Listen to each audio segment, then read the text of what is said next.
it's me, Vicky Marie. Good morning, good afternoon, or good evening, wherever you are in this crazy world we're living in. I hope you're all well. As I say, my name is Vicky Marie. I am based in mainland Spain, in Europe, and it is currently the 12th of October as I'm doing this live, and it is 11:36 on a Sunday morning. On quite a sunny Sunday morning. It's 23 degrees here in Spain. Let me know where you are, what your weather's like. Are you well? I certainly hope so.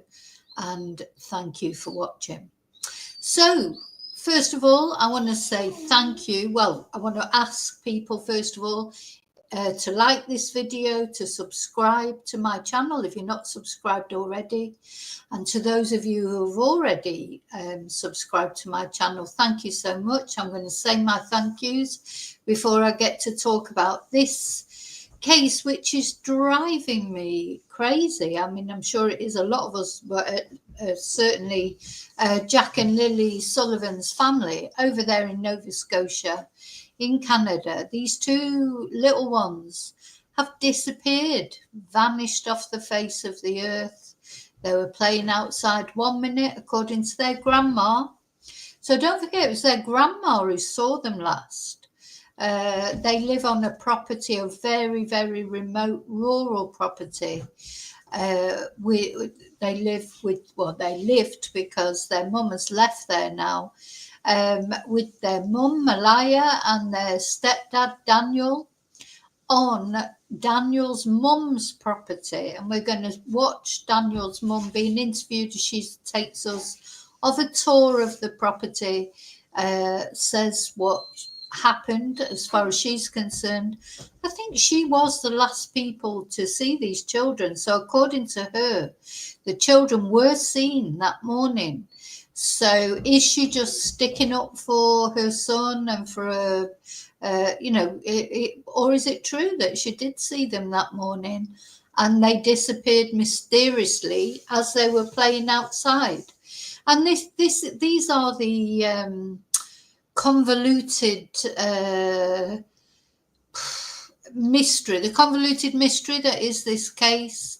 I've watched so many interviews, so many podcasts, so many accounts from the grandparents, from Malaya, from Daniel, the stepfather, the police, and I don't feel any further on in feeling, normally I at least get a feeling about a case, but with this case, I get a feeling about it. And then I watch something else and then it's completely, completely change what I think. So another thing I just want to do before we start is, if there's any content creators out there watching this who would like to, I'd love to do a collaboration with someone. Don't even have to be a content creator, to be honest. If you feel that or you can add something to this case, or you know a lot about it, so you want to discuss it, don't mind what your views or opinions are, but we will only deal with the facts as we know them. I don't want to deal with, conspiracy theories or speculation. I don't like doing that. But if you want to come on and we could do, I just want to talk to somebody about it. I'm talking to you guys and I'm grateful for that. But, there's so many things in my head about it that I think if you talk it out sometimes with someone, it helps, doesn't it? So, yeah, thank you to my subscribers. Thank you to all of you who watch my videos. The biggest, not only of my channel, but on most channels, the largest percentage of people who watch are not subscribed. I know that some people, when they see the subscribe, they think that means you have to pay. You don't have to pay. It's completely free to subscribe. It's probably an unfortunate term, isn't it, that they use on YouTube, subscribe, because it suggests that you have to pay. You don't have to pay to be a subscriber. It's just like being a follower. But some of my followers, some of my subscribers, they do take it a little bit further and they become members. And I want to thank all my members for becoming members. We have a members live every Thursday, an exclusive members live. So if you'd like to join our family, we call it the family, the Vicky Marie Chats family, please do. Okay, what else do I need to thank people for? Oh, thank you to people who have bought me Ko-Fis or have sent super stickers, the lovely emails that I received, the lovely messages that people leave for me, comments, etc. Thank you so much. I really do think our community here at Vicky Marie Chats is one of the best on YouTube. It might not be the biggest, but I think it's one of the most positive. We respect each other's opinions. Everybody's got an opinion, everyone's got a view, but we don't insult each other if we have different opinions. And, I think that's characteristic of my channel. So thank you for that. Right, I think that's all my thank yous out of the way. Let me take off the banner. And I'd like to say hello to my lovely lurkers. Thank you for watching. Hello to replay crew. Thank you for watching. And I don't think there's anybody in the chat at the moment, which is very unusual because normally I have quite a lively chat. But anyway, maybe I've caught people out this Sunday morning. But please, if you're there and you're watching, come into the chat and say hello. So where we're going to start with this case now, as I say, this is, well, let's have a short, so these two children up in the right hand corner, this is Jack and Lilly Sullivan, and they went missing back in May. Now, bearing in mind, we are in now October, well into October. We're on the 12th of October.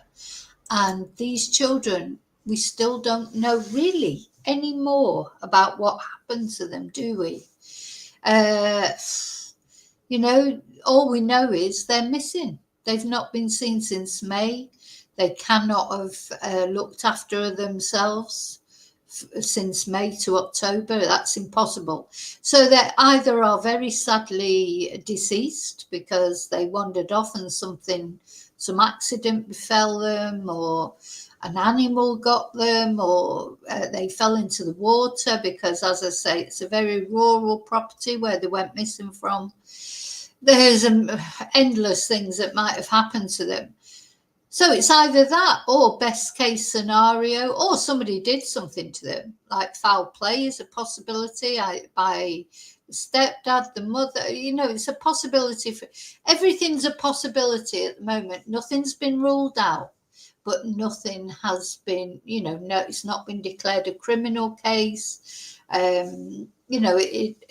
far as the police are concerned, in their eyes, it looks like, they did wander off.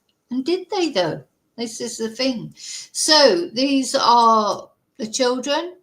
So we've got Jack, who is 4, and Lilly, who is 6. Oh, look at that photo. Yeah, there they are again. What happened to them? Where are they now? They've got to be somewhere. Children don't just vanish into thin air, do they? These children are somewhere. Somebody probably knows where these children are, unless some complete freak accident has befallen them in the property. So we're going to look at a few things in this video. We're going to look at Daniel Martell being interviewed. We're going to look at the grandmas being interviewed. We're going to look at one of the grandmas. So don't forget, the property that they went missing on is owned by Daniel Martell's mum. She's like a step grandma, really, because Daniel Martell is not the biological father of Jack and Lilly. So his mum is not the biological grandma of Jack and Lilly. But she lives there. They all live there on this property. It's very remote. We'll see that in a moment, just how remote it is. Yeah, and she's going to take us of a tour of where the door where supposedly Jack and Lily came out of. So Daniel Martell says that he and the mother Malaya, with their child, they have a child between them, Meadow, a baby really. They were in bed, he says. He heard the children. Lily had put her head through the door a few times, he said. We watched that interview with him. There's a lot of red flags in the interviews with Daniel. But then when you sort of analyse them and you think about it and you think, but the police must have investigated Daniel to a T. They'll have been through his phone, they'll have tracked his movements, and they have not arrested him. But having said that, there are no bodies that have been found yet, so it's difficult to charge. What are you going to charge someone with if there's no bodies, no proof that even that they're deceased? Never mind if they were murdered. So it's all those things that are sort of strange. But also Daniel has passed a lie detector test, which apparently all the people involved have passed lie detector tests. So there's that as well. Every time you get an idea in your head, it's like shot down by something else that has happened. That's what makes this case so mysterious. The dogs have been in there. They didn't find anything when they were looking. The dogs that were looking for live scents and trails didn't find anything. Now the cadaver dogs have been in there. They haven't found anything. It's just nothing. There's nothing that we know about. Now, undoubtedly, the police have probably got other evidence that they haven't disclosed to us. They must have something. I don't know. Do they know what vehicles were there? Or heard, like the grandma says she didn't hear anything. So this is like a total conundrum, this case, but it involves two little children. It's a 4-year-old and a 6-year-old who, are likely, but not definitely not alive anymore. And 1 minute they were alive and then they weren't. And it's very, very, very unusual for two children to go missing at once. Very unusual, really, when you think about it. Do you know any other cases where two children have gone missing at the same time? Very unusual. Children go missing. They go missing quite regularly, unfortunately, and often they're never found again. This has got shades of sort of Summer Wells or Sebastian Rogers, Madeleine McCann. All those kind of missing children cases. But it's very rare for two children to go missing at once. So this is what I mean. It is literally. Hi, dear. I'm sorry, Margot. No, I've only just started. Hi there. So yeah, it's a real mystery. Total mystery. And this part of us, we want to, to me, if Daniel is responsible or Malaya is responsible, the mother or the grandpa, you want them to be held to account. But we can't say that they are, really, because they've all passed lie detector tests. And the police are not looking at them as suspects. Anyway, this is the thing about this case. It is a conundrum. As soon as I form one opinion, I know people have got strong opinions about this case. People always do when it involves little children. But as soon as I form one opinion, and then something happens, and I think, oh, no, it can't be that because of this. It is complete mystery. Anyway, what we're going to start off with, I think, is the tour of the property. So we get an idea of you know, what we're looking at, because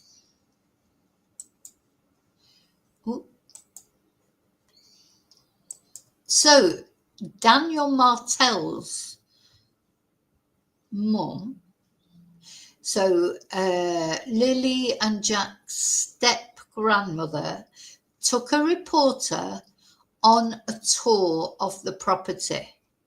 So that's what we're going to look at first, I think, because this will give us an idea of the context that we're talking about, how remote this place is, you know. So here we go.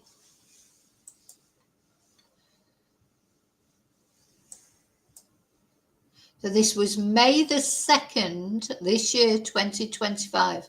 And this is CBS Radio Canada, who this lady invited to do a tour of the property. So this is the patio door. This is the patio door. That Jack and Lily would have. That Jack and Lily came out of. Okay.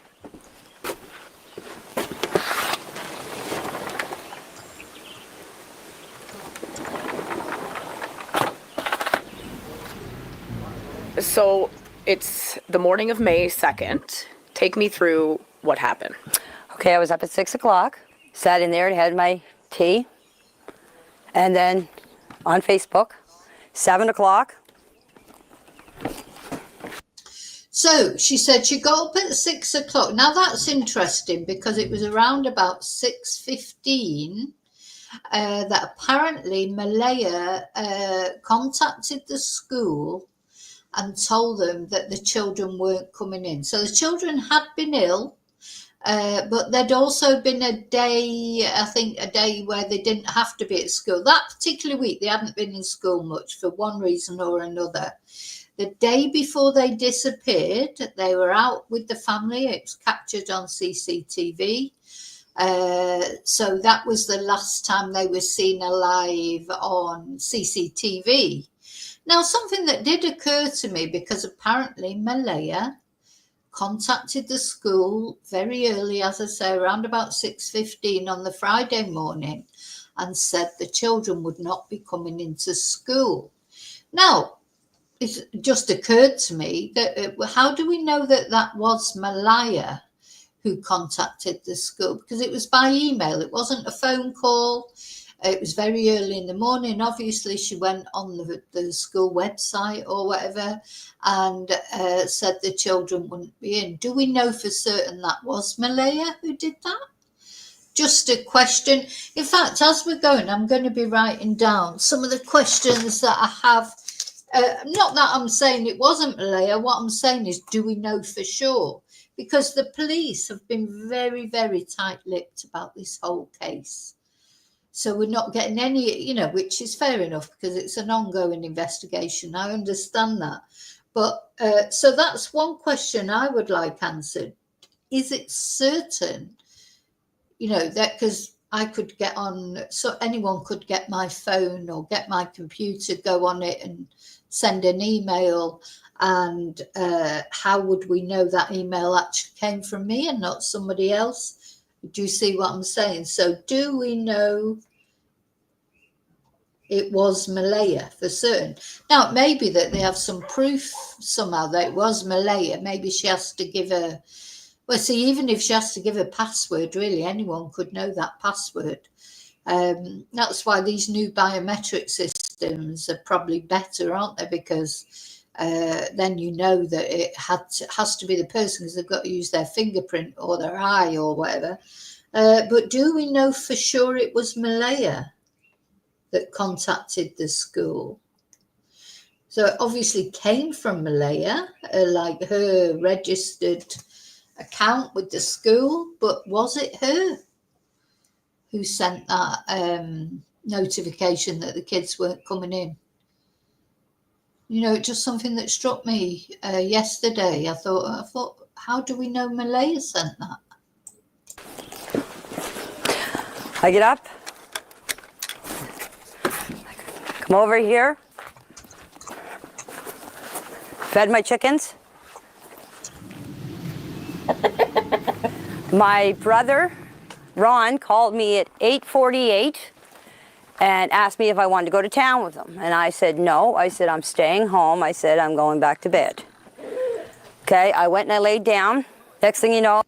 So she's got up at 6 o'clock. She's been on Facebook. She's been awake all that time. And then at 8:48, so quite a bit later, and a couple of hours after Malaya supposedly contacted the school and said the children weren't in. This is, I think, where she says she saw them. My dog started barking, and the kids were out in the yard. Now, you can see there's 2 swings. So, so some people think maybe the children were, if it was Daniel that had anything to do with it, or Malaya, of course. A lot of people are saying maybe the children, something happened to them the night before. But if it did, then this lady is lying, because she says she saw them around about 9 o'clock that morning playing in the yard. So is she lying? She doesn't come over as being untruthful, but you just never know, do you, with people? But I'm not saying she was lying. I'm just saying if she is truthful, what she's saying, then it's impossible that anything happened to Lily and Jack the night before. Where the kids play. My bedroom is right there. I heard the kids. This is where the kids' swings are. This is where they always played. And so that's where I heard them. And I can hear everything in that trailer. If 2 kids get out of a fence, and Jack and Lily are all the time yelling. Didn't she say she saw them, first of all? Let's have a look. Now she's saying she heard them. Okay, I went and I laid down. Next thing you know, my dog started barking, and the kids were out in the yard. The kids were out in the yard, but she says but she didn't actually see them. She's saying she heard them. Did she hear them? Oh, look at their little faces, bless them. Their little faces. So did she actually see them, or did she just hear them? Or did she, then you think, did she, hearing the kids playing? Did she, or did she just think it was them because the dog was barking, she heard a noise and she thought it was them? Because your ears can play tricks on you, can't they? So she did not see them, she heard them. Now you can see there's 2 swings where the kids play. My bedroom is right there. I heard the kids. This is where the kids' swings are. This is where they always played. And so that's where I heard them. And I can hear everything in that trailer. If 2 kids get out of a fence, and Jack and Lily are all the time yelling, especially Lily, come on, Jackie, let's go, Jackie, let's go, Jackie. It's all I hear out here. When the kids get out of the fence and come out through here, I would have heard them yelling, come on, Jackie, let's go, Jackie, let's go. I didn't hear anything. The next thing I heard is I heard Daniel yelling. He was yelling for Jack and Lily. I didn't get up because I thought he was yelling for Jack and Lily in the house. So the next thing you know, I came out of the trailer after I heard Daniel, about, I'd say, 10 minutes after I heard him, I come out of the trailer. I opened up the door, was standing here. Malaya was standing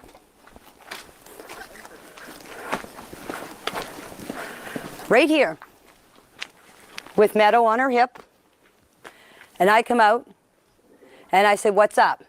She said, Jack and Lily are missing. I said, how long? She said, about 20 minutes.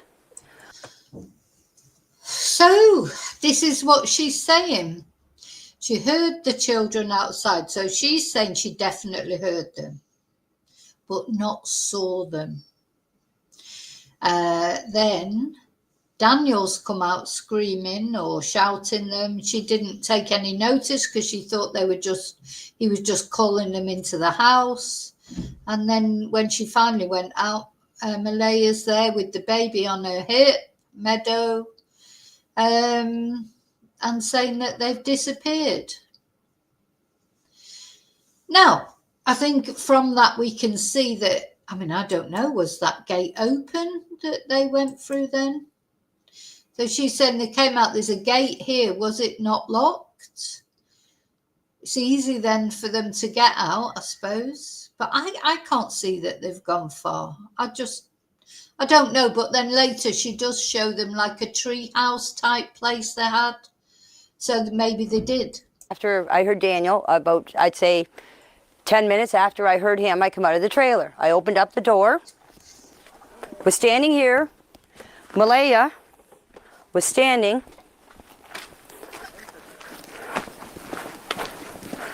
right here with Meadow on her hip. And I come out and I said, "What's up?" She said, "Jack and Lily are missing." So if those kids did go out of that gate, then they sort of could have gone anywhere, really, couldn't they? But would they have, though? Why would they have? You know, I mean, Lily is 6 and Jack is 4. I presume they've lived there quite a while. Why would they have gone any further this time? And, you know, was that gate left open? Maybe it was left open by mistake. I said, "How long?" She said, "About 20 minutes. I closed the door, got my boots on, came out here, ran up in the woods. Just right up here. The kids have a little fort that they made out of sticks and fir branches. And that's where they go. So they do sometimes go into the woods. So that's something we're learning here. They do go into the woods because they've got their little den. You know, I remember that when I was a kid, we used to go and make dens. I don't know if kids still do that now. You know, I think people are frightened to death to let their kids out their sight now, aren't they, these days, in normal, I mean, different on a rural property. But yeah, when I was young, even on the council estate where I lived, we would go and make dens. There was a place where there was a lot of bushes and we would go, and it wasn't as close as that is. You know, it was really, when I think about it, God, if you thought your kids were going out there playing in these bushes, you'd be terrified, you know, at the thought of it, because we always used to play and make dens I mean, not miles away from our house, but, you know, not just literally next door like that, you know, maybe a 15-minute walk away. There was all these bushes where we used to play, make our dens and things. It's quite, I don't think kids do that these days, do they? Unless they live on rural properties. I do think people relax on rural properties. So you can see them and hear them. We went for walks in the woods. I had to practically carry Jack through the woods because there was no way that he was walking through all that tree falls and bushes. I did this whole area. There's an old road up back. Yeah, there's no way that little Jack at 4 years old would want to walk through all that. I don't think Lily would, but she was a little bit older, I suppose. They're not going to want to walk through all that.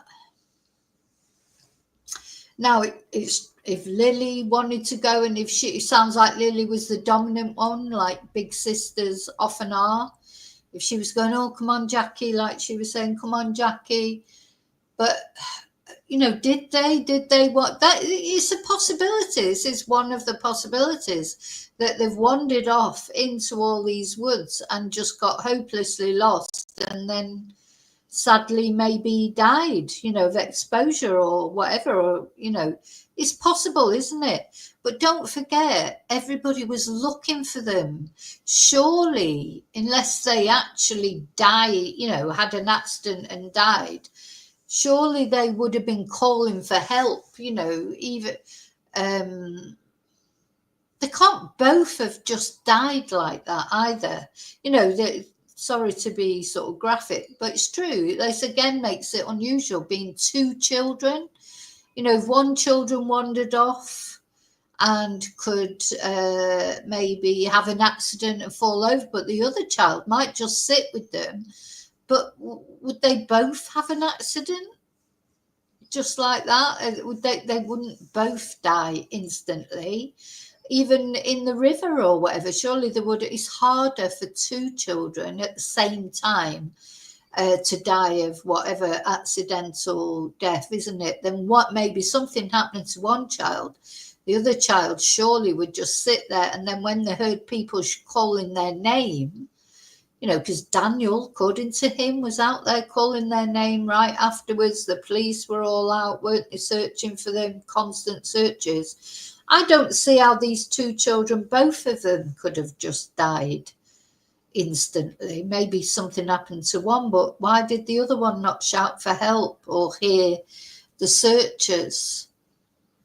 It's like somebody just spirited them up into a spaceship or something. I mean, it's, you know, I hope somebody did spirit them away. I really do. I hope somebody somewhere has got these children and they're safe and alive, because I can't see how they can be alive if they're out there somewhere. Got up to the end, to the top of the hill. I met Daniel. And I said to him, I said, did you find them? He said, no. He said, you coming with me? I said, no. I said, I'm going to search this area. Because when she told me the kids were missing, you automatically think they went into the woods. That was my first instinct. Mm-hmm. So I went up and I did this whole area, this whole wooded area, right up to the top of the dirt road, came back down here and came back down the side of the road, came back down here and came back up the same spot. I went back into the house. By the time the cops were here, I don't know exactly what time, I didn't take my phone. The cops were here. There was a bench sitting here, or a sawhorse, it's over there, was sitting here. I was sitting on it, bawling my eyes out. I was crying because I blame myself for not getting up that morning to see the kids. Because if I would have got up, this wouldn't have never happened. Oh. Okay? That's why I was crying. We've heard a lot about the patio door. Okay. Yeah, so let's go see that. Sure. So this is the patio door. This is the patio door. That Jack and Lily would have. That Jack and Lily came out of. Okay. Oh, she's very forthcoming with everything. I mean, I think she doesn't come over to me like she's lying. What do you think? Let me know in comments. You know, we all have our different views on things. When I watch her talking, I don't get a feeling that she's lying. But that doesn't mean say she isn't lying. You know, this is a trouble. We don't know. You cannot. Got to wish they would invent something that could literally see inside people's heads. And you could tell if they were, I mean, a proper lie detector, like literally you could just beam it on their head and it would say it was either lie or truth. Because sometimes people do sound, sometimes it is difficult to establish if someone's lying or not.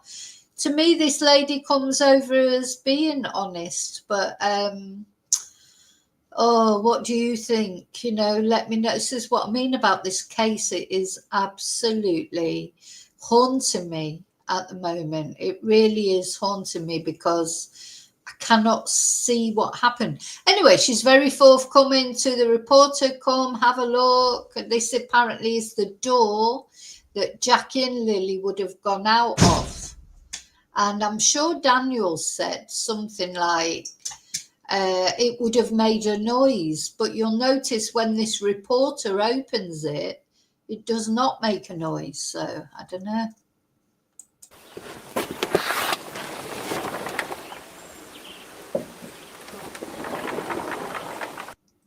It's a very insignificant noise, isn't it? And as the lady points out in a moment, the bedroom of Daniel and Malaya is right up the other end of the mobile home. And so tell us why we've heard about the patio door. Because everybody's saying on Facebook, on YouTube, on TikTok that the patio door makes a noise. And why they didn't hear the door open. The bedroom is back there. Okay? Yeah. That far window. The last window is the bedroom. And so they would have come out this door. They would have come out this door that morning. Yes. And then they went and played on the swing set. Yes. And that's when you heard them. That's when I heard them. Right here in this area here. You know, what do you think? I mean, she comes over as being honest, I think, but you know, that when we watched, if you've, you know, I'll put the playlist, the link to the playlist in the description to this video. When we watched Daniel's last interview with DT, there were a few things that he said that didn't sit right with me, because he said you know, he was asleep and he wouldn't have heard Malaya if she got up, blah, de, blah, de, blah. But he also said that he remembered Lilly coming into the room, their bedroom, a couple of times. So was he asleep or was he awake? You know, it can't be both. If he was awake enough to see Lilly come into the bedroom and tell her to shush, maybe he would have heard that door open. But I don't think it's allowed. You know, and maybe Jack and Lilly opened it quietly, you know, because they knew maybe that they weren't supposed to leave the trailer. It's a shame they haven't got CCTV actually around the trailers, isn't it, to see them coming out or whatever. But do you know, the thing is, when you watch this, and it hasn't given me any more insight. In fact, it's made things even more confusing. I have absolutely no idea where to go with this case or what to think. I plan on putting a pool up this year for the kids. You need level ground for a pool. That's what I was doing. I was leveling out the ground to set up a pool. And this is the Thursday. This is Thursday. Right. Friday, all the investigators, search and rescue and everything, right around here was where they found the only footprint. This is where the boot. This is where I was raking that night. That's where the boot print was found, in the mud. That's where the boot print was found. I thought it was found a long way away from there. I mean, that literally is just outside the trailers and everything. And why just one boot print? I just don't get it. Where's the other prints? Why would they only find one boot print? There's another mystery, isn't it? I mean, you know. Where I was raking. I thought there was two boot prints. There was supposed to be a footprint found away up on the pipeline. Right. Malaya sent me the picture of it. That's all I know. There was a footprint found. Okay. But I'm telling you, the footprint was here. The only one that they can confirm that was Lilly and Jack's was right here. So it was child size. Yes, a man, one of the investigators came in here and was measuring it all. Mm-hmm. I'm not here to lie. The reason why I wanted you guys to come here and do the interview here is to show you exactly where everything took place. Mm-hmm. Mm-hmm. And to show people that this is what happened. All the stuff that people, all the rumors and accusations about us murdering the kids and burying them on the property, this place has been searched thoroughly. The well has been checked, the septic tank, all the barns were searched. My RV was searched 3 times. The trailer was searched. This whole place was searched. If they want to come back and search again, they're more than welcome. You've talked about drones flying over your property. You've talked about cars driving down the road and slowing down. What's that been like? I'm scared to go out sometimes in my own property. I mostly stay around back here. And if I do go out front for anything, I usually have my head down because I don't want people to see who I am. That is me myself. It's not because I'm hiding from anybody. I don't like to be on camera. I don't like my picture taken.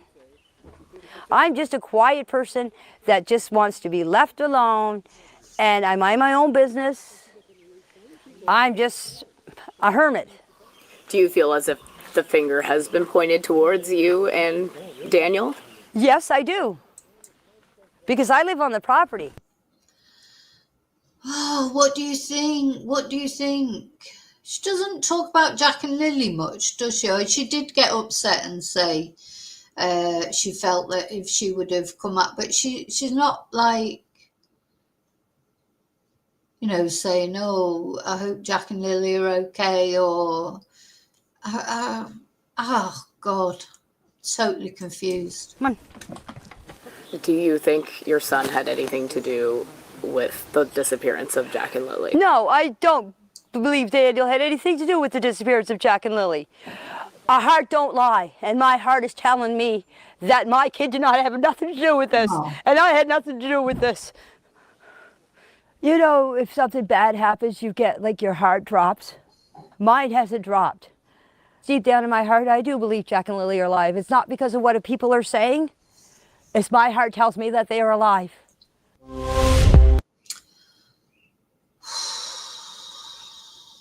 So what do you think? What do you think of that grandma?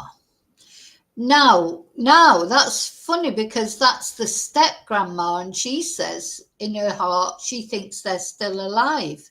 Now we're going to have a look at the other grandma, the maternal grandma, Malaya's mum. She doesn't think they're alive. Let's have a look what she's got to say.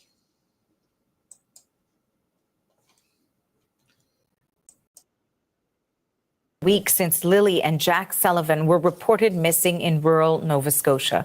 Police are still saying very little about what could have happened to the siblings, who are 6 and 4 years old. Now their paternal grandmother is speaking out. The CBC's Brett Ruskin has more from Halifax.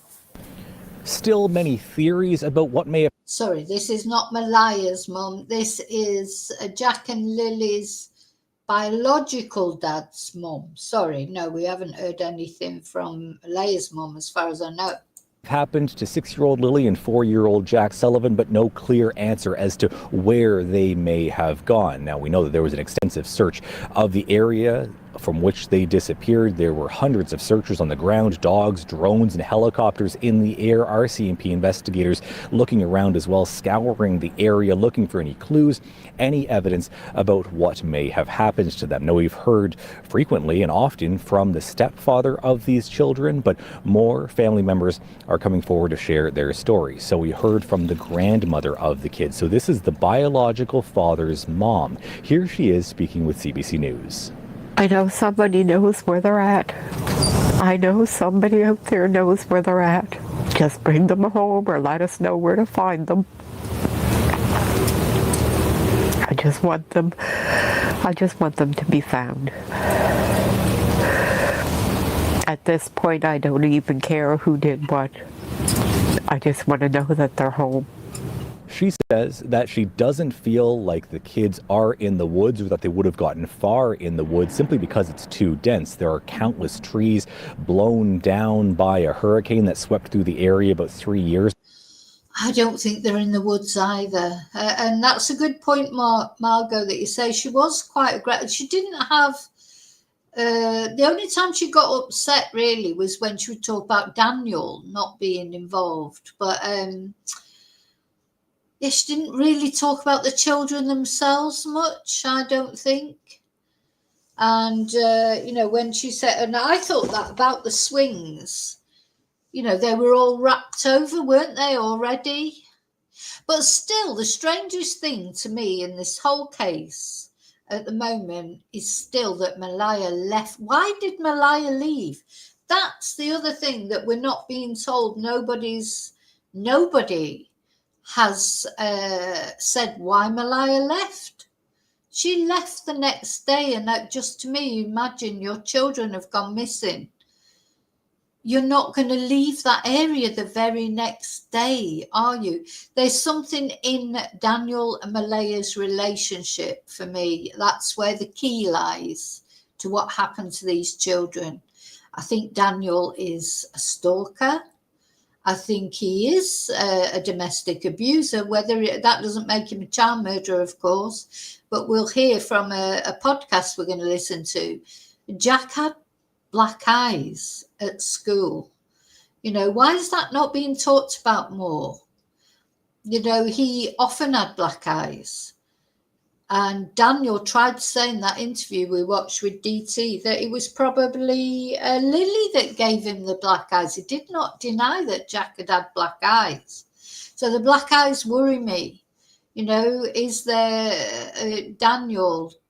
And also Daniel, when we saw him being interviewed, I don't know if he's murdered these children. I'm not saying that he did, but he seemed to be having too good a time, didn't he? He was enjoying himself. Oh, the laughs and jokes he's had with the police. Oh, yeah, we've had some really good jokes. When there's 2 children missing. Seems to be enjoying the whole thing too much, Daniel.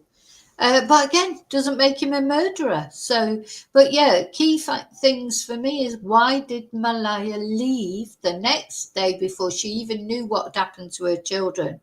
Or, as we'll hear in a podcast shortly, did she know what had happened to those children? Ago, so it is very dense woods, very dense brush, tough to get through for anyone, including kids. Now, we have heard from police as well.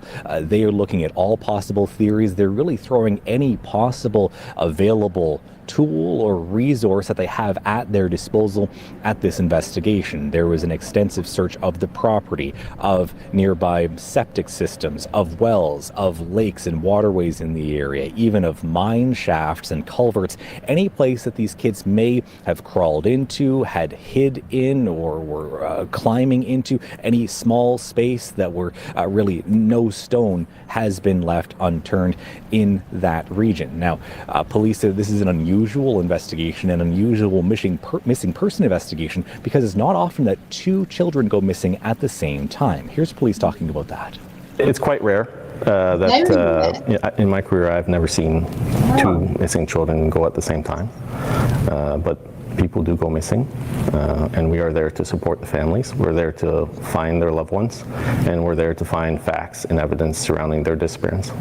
Now, officers say that they're keeping their minds and options open for any possible theories or outcomes of what may have happened to these children, but they say there's no evidence of an abduction. So they are still keeping up this investigation. They're still asking the public for any information that anyone might have about this disappearance. Brett Ruskin, CBC News, Halifax.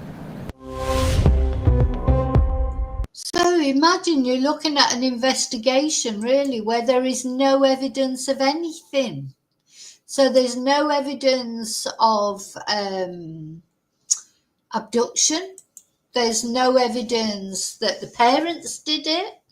There's no evidence that they had an accident in the woods. There's no evidence of anything.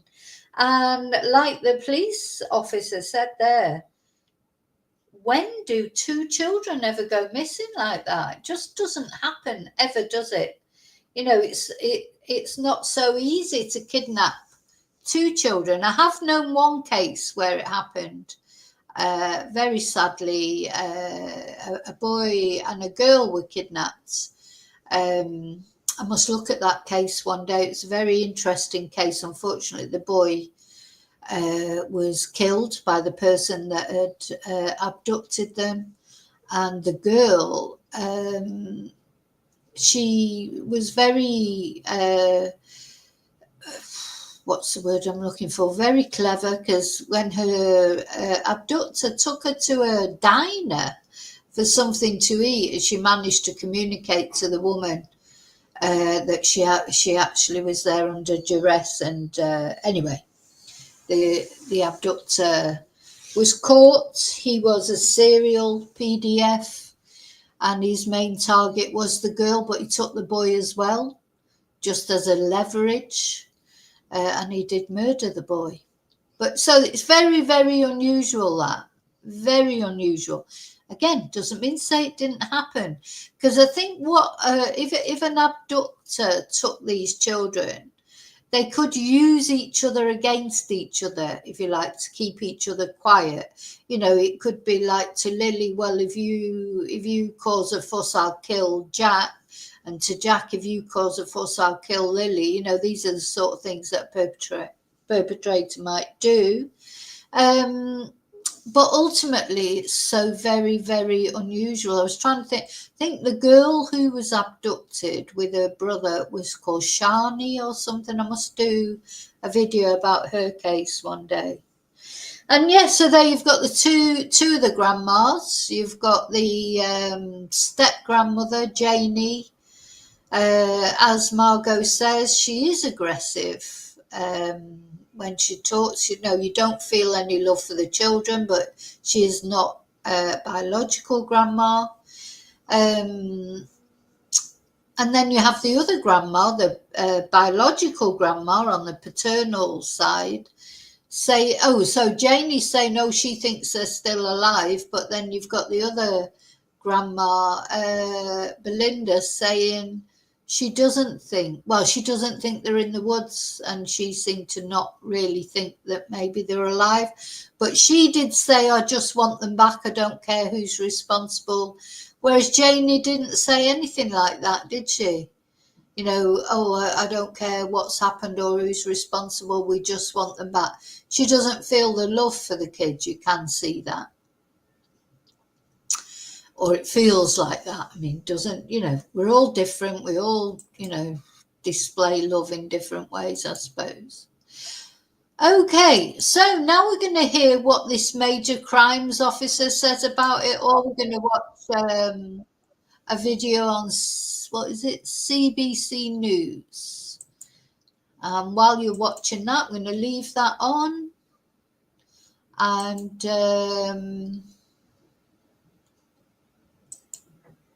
I'm just going to go have a little bathroom break and go and get another Coca-Cola.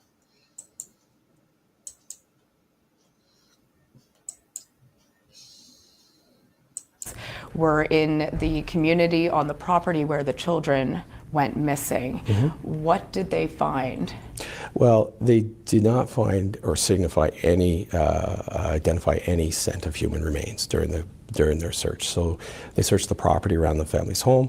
They searched the area where we found the pink blanket, the pipeline area, and the intersecting trails. And they didn't, the dogs didn't indicate on any scent of human remains during those searches. What does that mean? Well, it means that they didn't locate any human remains or anything associated to this file or any open files, so there was no human remains found. It means that we've, basically done, we completed that area of the search. It doesn't necessarily mean that that there's no possibility that there isn't human remains there. There could have been a chance the dogs maybe missed it or whatever, but at the end of the day, we haven't located any human remains.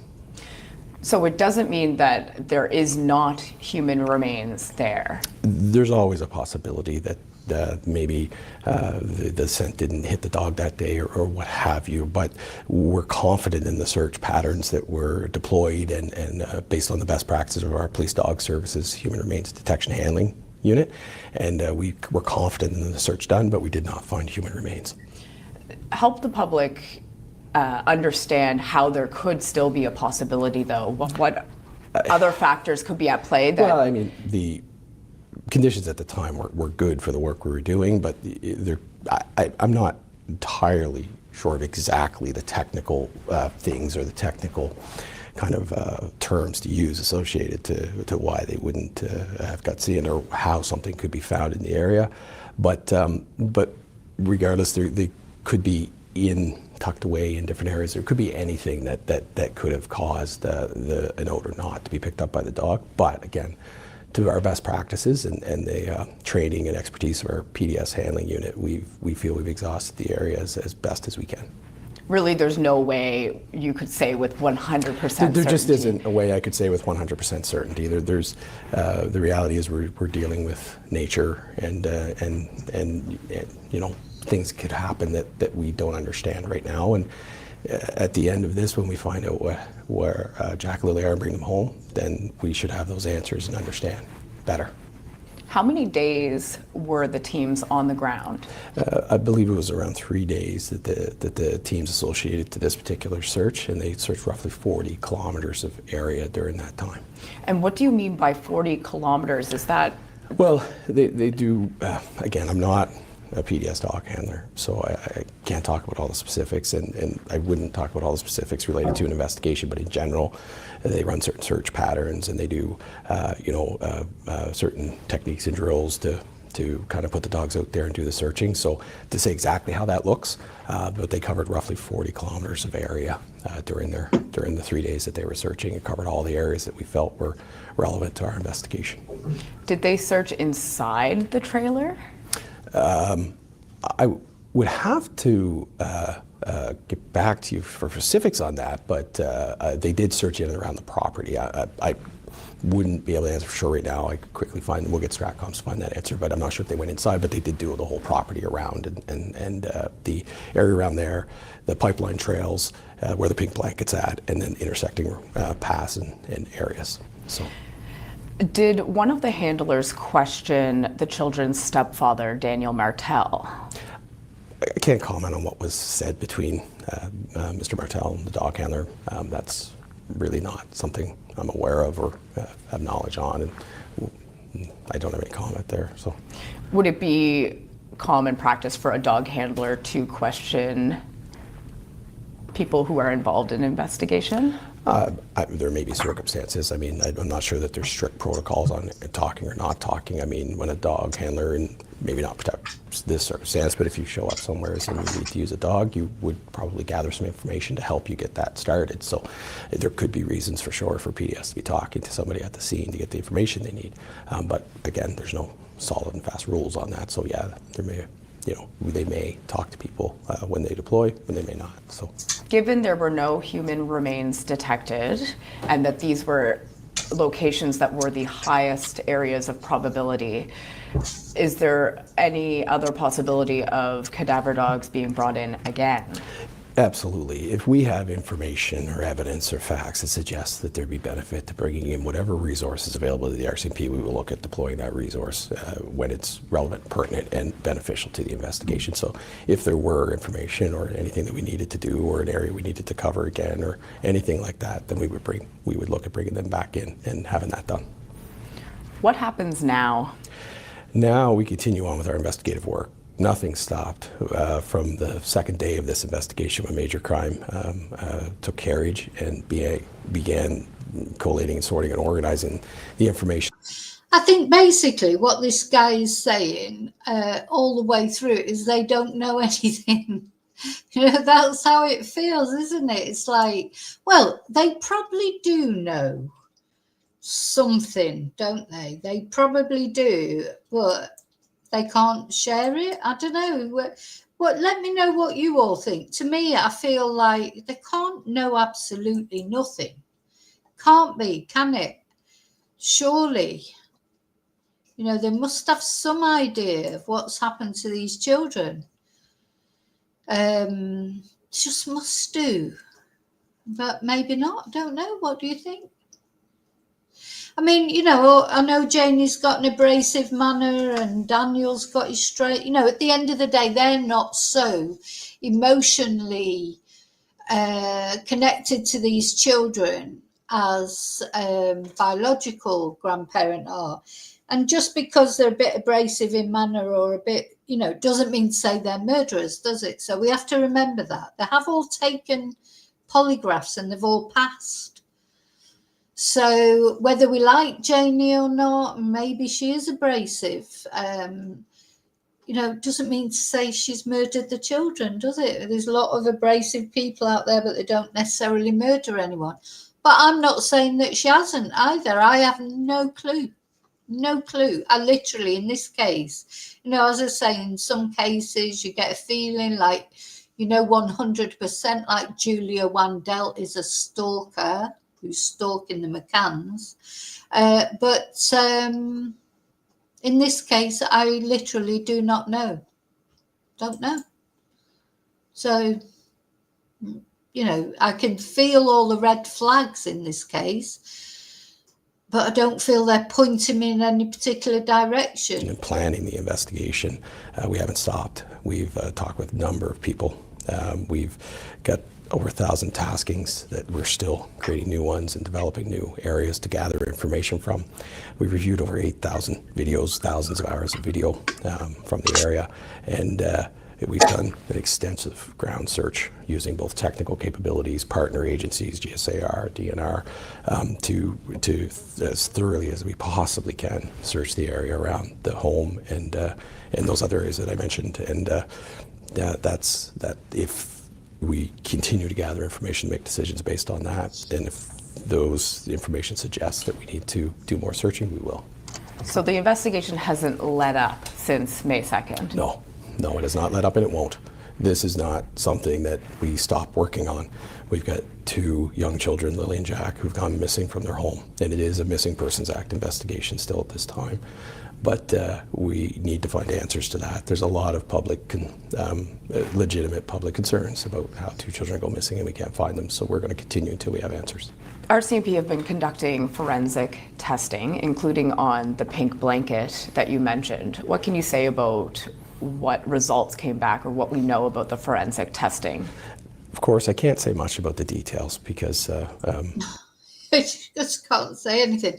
Now, Daniel said in that interview with DT, he said that the police had told him that it was a plant, that the blanket was a plant. I think the blanket is a red flag as well, isn't it? You know, that the blanket was taken out of the... First of all, why was it even in the rubbish in the first place? So apparently Lily's blanket was in a black bin bag in the rubbish. Why was it in the rubbish?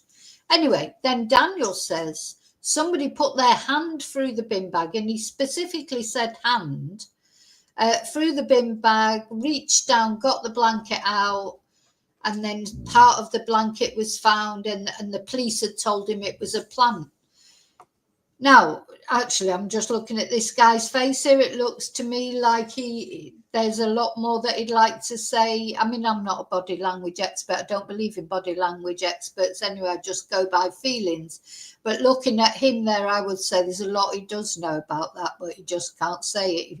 That's the face of someone who's thinking about something that I think, yeah, there's more to the blanket. The blanket's a significant thing, or it will turn out to be a significant thing if this case is ever solved. You know, it's part of our investigation, and there's a process we go through, and we don't want to put out much information. But we've been working with our National Laboratory Services to have the DNA testing done and to get any type of testing related to this investigation in as timely manner as possible.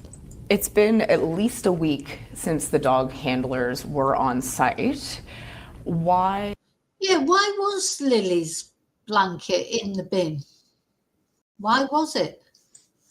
Is there a lag in informing the public of what they didn't find? Well, I'm not sure about the lag. We put our information together. We wanted to make sure that we provide accurate information to the public, and both that and some availability for me to be able to come and talk to the public. We wanted to make sure that I had that availability. So there was some delays about that, and we didn't have immediate information that we felt was going to change or collect evidence for us or change the direction of the investigation. So we felt we should maintain an organizational approach to this and make sure that we're prepared to provide the information we have and set up these QAs. So that's a bit of the delay. But basically there wasn't immediate information we felt we needed to share with the public, and that we would take the time to get our messaging in line and set up the meetings like this. So. You're a major crimes investigator, and yet this case is being investigated under the Missing Persons Act. Is that still the case? Absolutely. Yes, it is, under the Missing Persons Act. One of the things that major crime brings is the ability to collect, manage, collate, organize, and review large volumes of information using some of our standard practices on information control and management. So when you have a file like this that's large, we do support an investigative capacity. So there are other areas that sometimes major crime would support an investigative capacity, larger incidents that maybe aren't necessarily the specifics of major crime, but they need that extra added boost for file management, information management, things like that. So we do support in different areas like that, but we are the lead on this investigation because of the large size, the volume, and our ability to interconnect different parts of the RCMP to kind of understand what their capabilities are and bring to bear.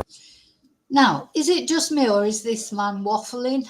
It's like, talk about red flags in that. I think he is waffling. Oh, sorry, one sec.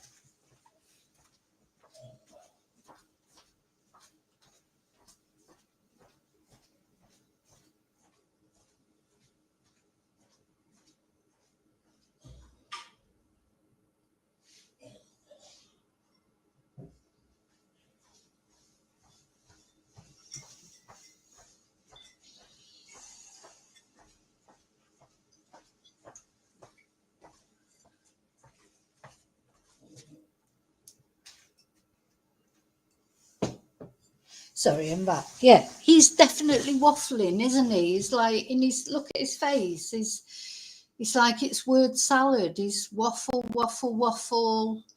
Definitely, let me put my waffle emoji. Definitely a lot of waffling going on by this guy. He's there, he's saying something which is good, but really he's not saying anything. He's saying a lot, but not saying anything. That's how it feels to me anyway. Let me know what you think, of course. Let me just play that again. On a given situation. So that's part of the reason why we remain involved in the lead in the investigation. So to be clear, it's currently not a criminal investigation. No, it's not. We don't have any. We haven't collected evidence or facts or information that suggests criminal investigation or charges or anything like that at this time. So we are still investigating a missing person act. The news release today mentioned you're exploring all possibilities. I think a lot of people are wondering what the possibilities are here. Yeah. Of course, I can't talk about our investigative theories and our direction, but part of the role of being investigators to be unbiased and collect information and fact to make decisions based on that. So we continue to do that, and we will continue to do that until we have the answers we need to bring Jack and Lilly home. What would you say to members of the public, members of the family who really want answers? What I would say to them is that we are grinding as hard as we can to get those answers for them. We want the answers as much as everyone else. We're family people. We have children, we have families, we're aunts, uncles, grandparents, we're everything, not a grandparent yet, but we have the same connections to our communities and our families as everyone else, and we understand the concern. We are concerned, and we are working hard to gather all the information that we can to get the answers to bring Jack and Lilly home, and we won't stop that. Is there anything else you'd like to add? I would like to, thank the public for the cooperation and information that they have provided. I would like to just identify that if anybody does have any further information or facts or evidence or anything that they feel could assist us in locating Jack and Lilly, to please call us, and we will follow. Now, I do feel that some of these police forces have got a little bit better, haven't they? On sort of, they're walking a fine line because they want the public's help. Of course they do, because they've got 2 missing children. But they don't want loads of false leads. They don't want, nutters contacting them and saying, I saw Jack and Lilly in a vision, in a dream, and they've been beamed up to a spaceship. They don't want that kind of thing, but they do want information from the public. They're at that point until this case is solved. It's a bit like the Gus Lamont case in Australia. It's a bit like the Travis Decker case, which it wasn't a child, of course, they were looking for. It was Travis Decker. I thought the police did very well there in sort of involving the public, but, trying to, you do need, it is the public who normally solve crimes. I mean, really it is. I know that the police, they do the forensic side of things, but it's tips from the public, dog walkers finding bodies. How many times did dog walkers, actually find bodies when the police had given up on searches, or anyone, quite often in river searches, the police give up and then somebody, a worker or somebody just walking past the river sees the body, so the public have a big part to play. In helping detectives, and I do think they've been a bit better lately in treading that fine line between encouraging the public to come forward when they've got information, but at the end of the day, they'll get probably, say they get 100 tips, maybe. If they're lucky, only one of those tips will actually be relevant to the case. So, it takes a lot of sifting through these tips. But, I don't know. I feel like this guy knows something somehow. It just seems to me that he does know something. Time will tell. Follow up and gather that information and follow up with that. So, but we do appreciate that. And I would like to say that, this is a very tough time for the public at large, the investigators, but especially the family. I can't imagine what they must be going through. We're doing the best we can to get answers for them and everybody else in this situation. So. Dogs that are trained to detect. Yeah, so you do need the public, and you don't want to alienate the public, by telling them, oh, but out. Sometimes that happens a bit, doesn't it, where they say, oh, social media, you should all just shut up and blah, blah, blah, blah. This public interest, this is 2 children that have gone missing, and people who care about Jack and Lily, and I think we mustn't forget that, even the ones that maybe, do things maybe they shouldn't. Ultimately, what lies at the bottom of it is they care about Jack and Lily being found. So the public get invested in cases, don't they? And often it is the media, not only the social media, but mainstream media and the police, who encourage people to become invested in a case because they want information. Then you cannot just shut it down then when the interest is ignited. The interest in this case will be there until it's been found what happened to these 2 little ones. And, that's just the way it is anyway. And trying to pretend social media doesn't exist, shouldn't exist or whatever, it's here. And it's not going away anywhere. So, I think one of the interesting things I think he said there was, there's so many channels, social media channels, crime channels. They can't keep up with all of them, but though you would think that they would have at least one person dedicated to going through all the dross on social media. Oh, could you imagine that? Because this is my channel and people like it, and I'm glad people like it, but not everybody likes it, so that's fair enough. Imagine having to sit through all the ones you didn't like, all the TikTok, or all of the rubbish. You can't just scroll through it because you need to, just in case, just in one of those, there might be something. Because you're looking for 2 little children and you can't afford to miss any lead whatsoever. So it's quite scary, isn't it?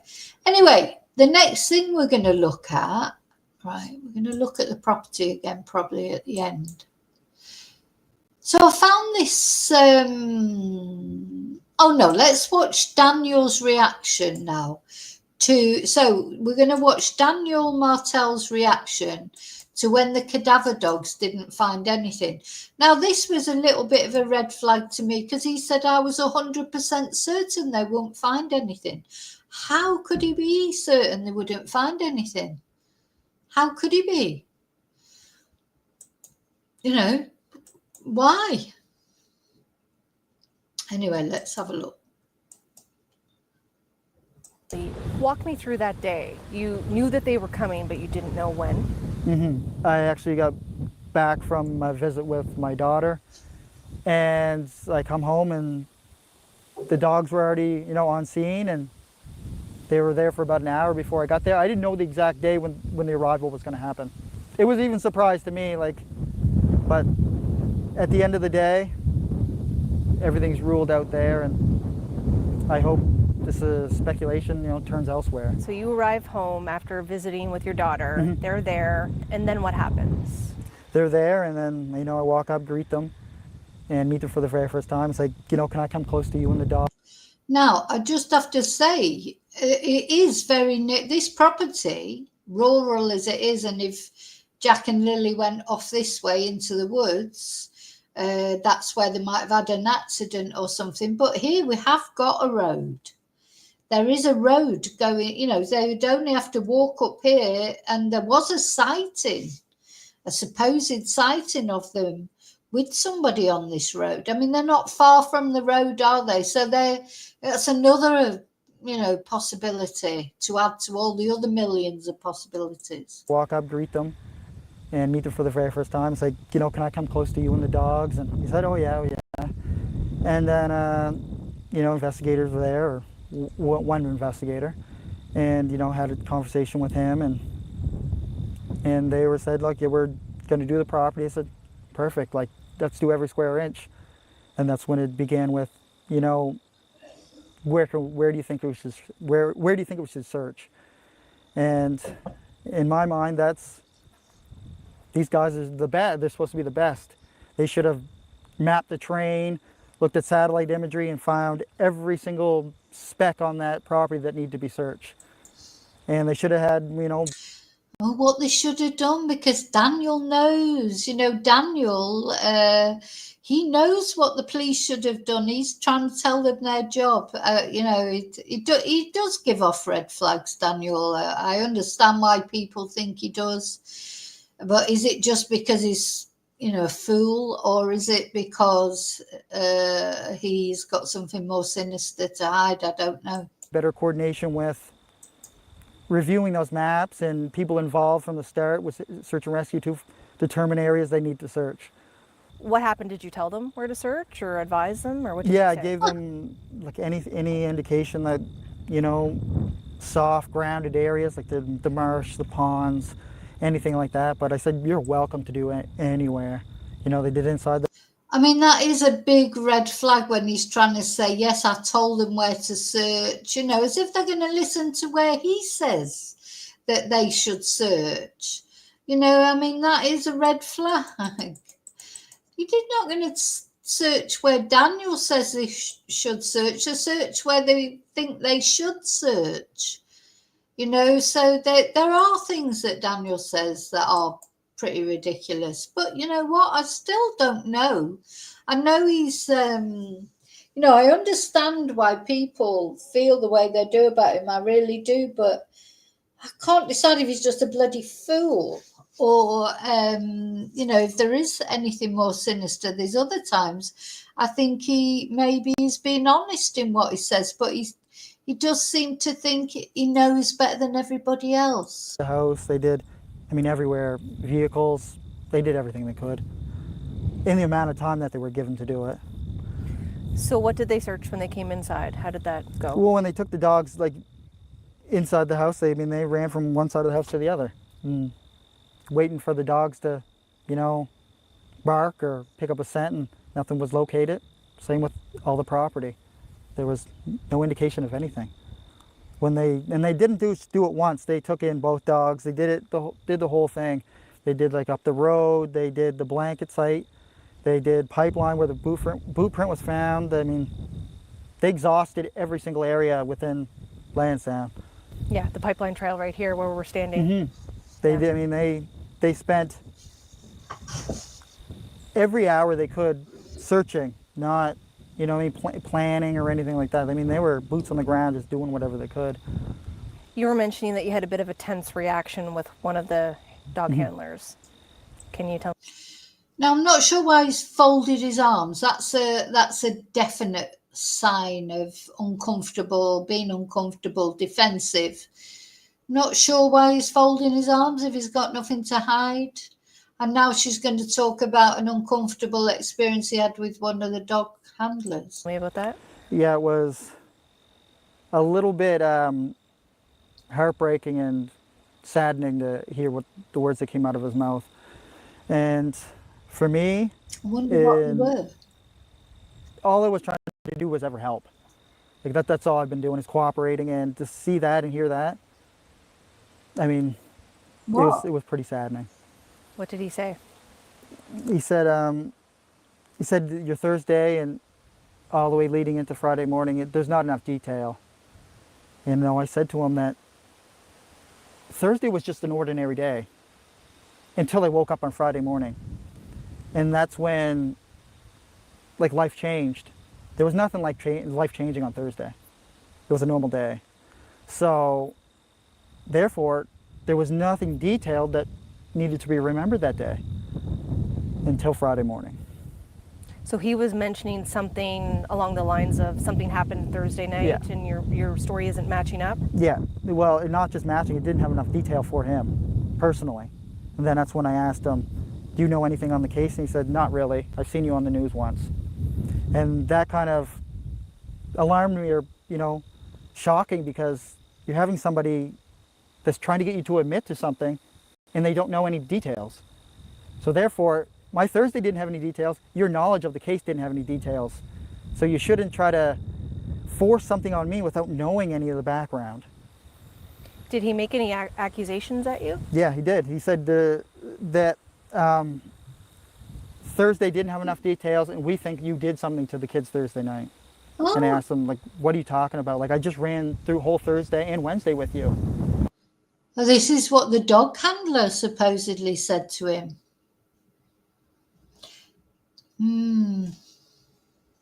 Well, maybe they think he did, but they've got to prove it, haven't they? Like, we just spent the last 20 minutes talking, and there's not enough detail because I thought it was an ordinary day.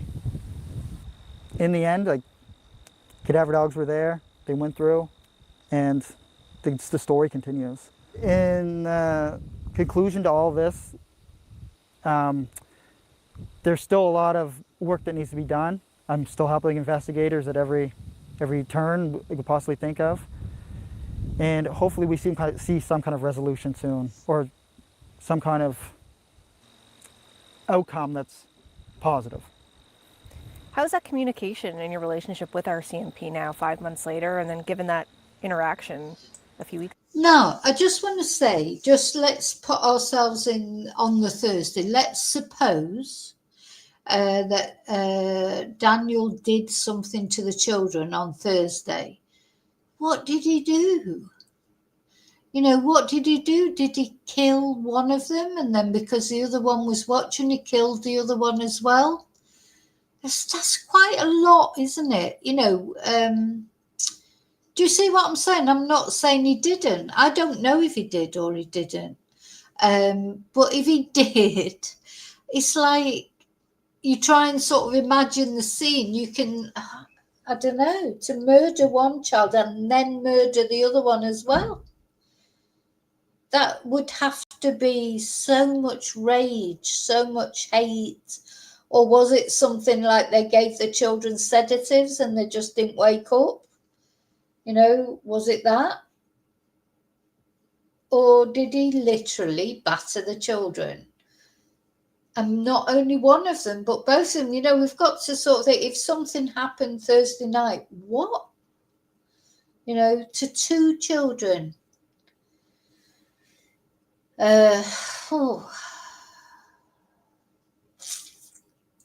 You sort of think, well, surely it would have had to have been an accident, like give them some sedatives, and maybe they gave them too many sedatives, or maybe the children, like he says, he didn't have a meth lab in his house, but other people have said that.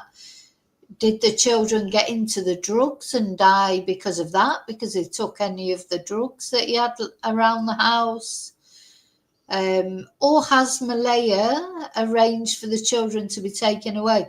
I mean, I hope she has. I really hope she has, because otherwise she's left that area the next day because she knows those children aren't coming back for one reason or another. I really believe that.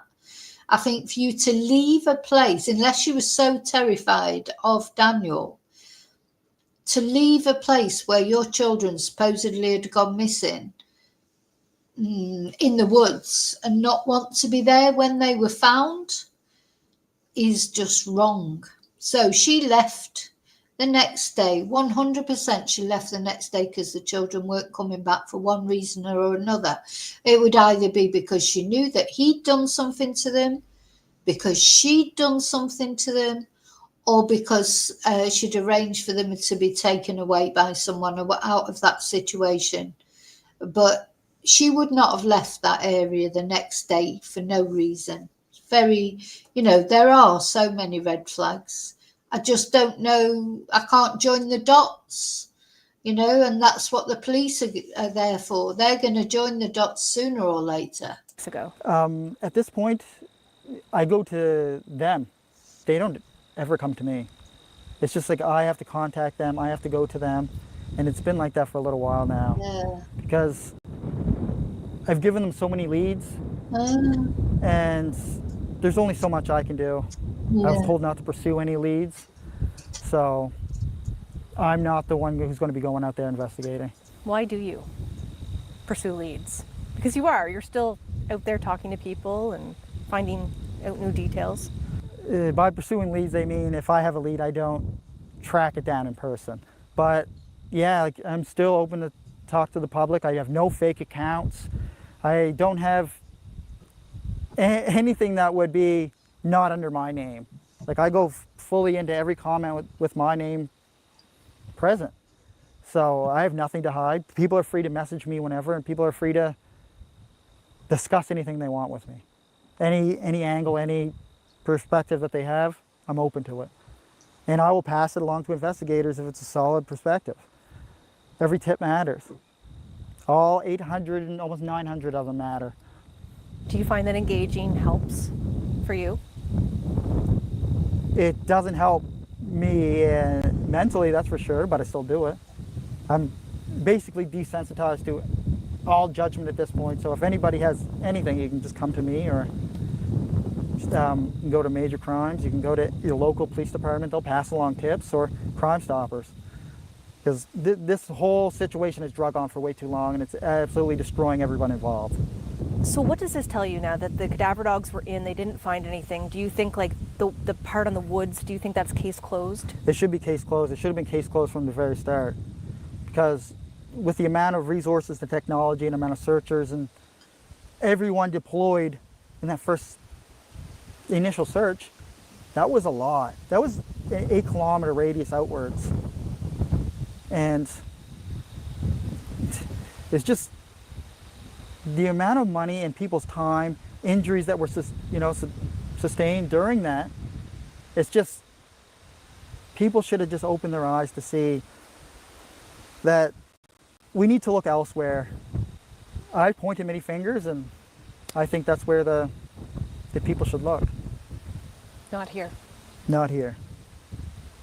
Not in the woods. The fingers have been pointed. Let's start taking a look. What's going through your mind as you see their picture every day still? It's just heartbreaking to know that 5 months have passed and school started, the summer ended. Like, this should be a chance for kids to be interacting and doing kid things, enjoying their lives as kids. You know, like, it's not just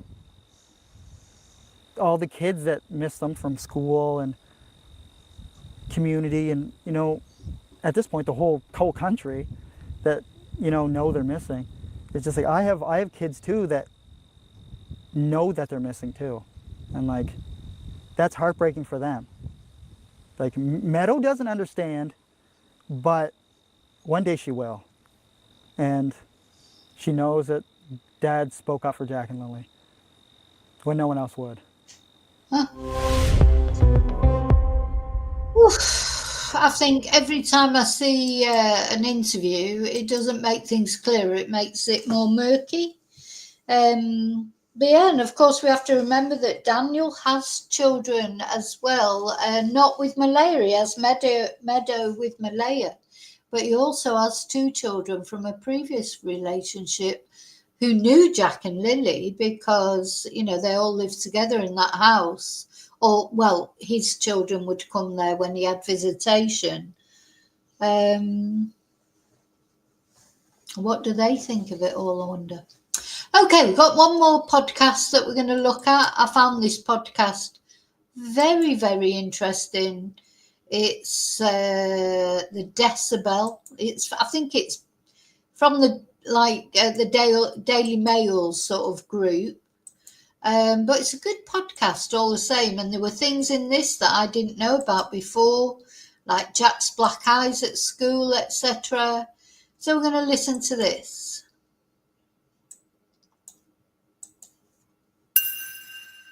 My name is Lindsay Jones, and I'm the Atlantic reporter for the Globe and Mail. I'm Greg Mercer, and I'm an investigative reporter for the Globe. Lindsay and Greg have been reporting on the disappearance of Jack and Lilly Sullivan. The two children went missing on May 2nd, 2025, from the rural community of Lansdowne, Nova Scotia. I was working on the Sunday shift at the Globe and Mail, and the children had gone missing on Friday. When I first heard about it, I thought, oh, most cases of missing children that we hear about are wrapped up within a day or within a few hours when kids go missing. By Sunday, when I started my shift, the children still weren't found. And to this day, they still haven't been found. Their disappearance and the massive efforts to find them has become a national news story. So today, we have a special episode of The Decibel. Lindsay and Greg will take you through the active investigation, what they've learned, and we'll hear from some of the people closest to Jack and Lilly. I was first involved in the reporting a few days after Lindsay. She was on the ground doing a lot of great work, and I was asked to basically come and assist her at first from afar, and then later joined her in Nova Scotia. On a story like this, it's often helpful to pair up, especially when you got somebody who's doing the labor-intensive stuff like driving around and trying to find people. Yeah, we've been at it ever since. I'm Cheryl Sutherland, and this is The Decibel from the Globe and Mail. The first thing I did was try to understand what was happening on the ground that day. So we learned that Jack and Lilly are two siblings. Lilly is 6 and Jack is 4. And they were living in the home of their stepfather's mother. So it's a trailer in the community of Landsdowne, which is about 100 people in a remote area with no cell phone service in Pictou County. I also reached out to both parents. Malaya is the children's mother, and I got a reply from Daniel Martell, the children's stepfather. And Daniel and I got on the phone that afternoon, and we had quite an emotional conversation. Can you take me through sort of what happened? Like you guys heard the kids playing in the morning, and how did that go? Yeah, Lilly came into the room multiple times. I mean, me and Malaya and the baby were just in the bedroom.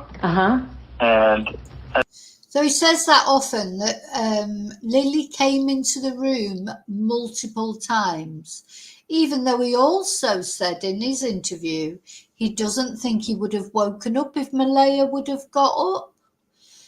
So how did he wake up when Lilly came into the room? Was he asleep or was he awake? He can only be one thing or the other. Lilly came in multiple times, so I seen her that morning, and Jack was out playing in the kitchen, I'm guessing, and they slid open the back sliding door. It's almost like silent to hear it slide open. But they slid it open. The boots were right beside the door, and just proceeded to, I'm guessing, play outside, and then they must have just got out to the back fence, and then they were gone. As soon as I seen that they were gone, I immediately jumped in the car, did all the dirt roads, did all the culverts, checked over the rivers, the streams. I did everything. I did anywhere the vehicle could take me, I did. Yeah. And then as soon as I got back home, like 10 minutes later, I immediately went out on foot till the officers got here. What were the conditions like in the woods when you were running? Conditions are thick. My cousin said that she talked to some searchers, and they said they've been over 500 different searches, and this is one of the hardest ones I've ever seen. What makes it so difficult? Is it the thick woods, or what is it? Very thick woods, the terrain, the elevation throughout the terrain. Okay. It didn't matter to me though. I was going up through water up to my waist, and the helicopters were just sitting there watching me, hovering above me. Now, this is one of Daniel's, probably maybe his first interview that he made. And I don't know about you, but does he sound drunk? He seems to be slurring. I've watched him being interviewed loads of times, and he's never seemed drunk to be fair, drunk, drugged up, anything. But listening to his voice on here, he either sounds half asleep or drunk or drugged up or something. So all three adults that were on the property at the time the children disappeared have the same story. Malaya has said virtually the exact same thing Daniel has said. And Daniel's mother, Janie McKenzie, also told police she heard the children playing in the yard that morning. So police essentially began a massive search and rescue operation initially. Within the next following days, hundreds of people were brought to this part of Pictou County and began searching the forest. It's a densely wooded area with a lot of mine shafts. It's abandoned mines. Difficult searching. They were aided by guide dogs and helicopters and drones. A lot of people scanning out in a grid around the home, found no trace of the kids. And then we learned that the day after the children were reported missing, that the RCMP's major crime unit was brought in to take on the case. One thing the RCMP are emphasizing is that all options are part of their investigation right now. It is a missing persons case. It remains a missing persons case, which can pivot to a criminal investigation. Well, the key thing is they haven't found the bodies of these children, right? It's difficult for there to be criminal charges without the bodies of the children being discovered. No one who's been involved in the investigation is pretending that the kids are alive somewhere. They don't seem to believe that theory at all. So they're trying to find the bodies. And until they do, it is difficult for this case to go to that next step.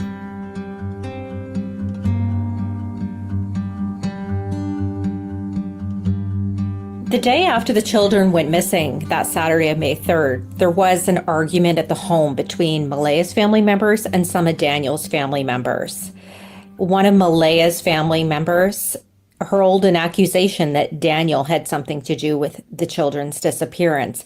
And this stemmed from discussion about meth use in the home.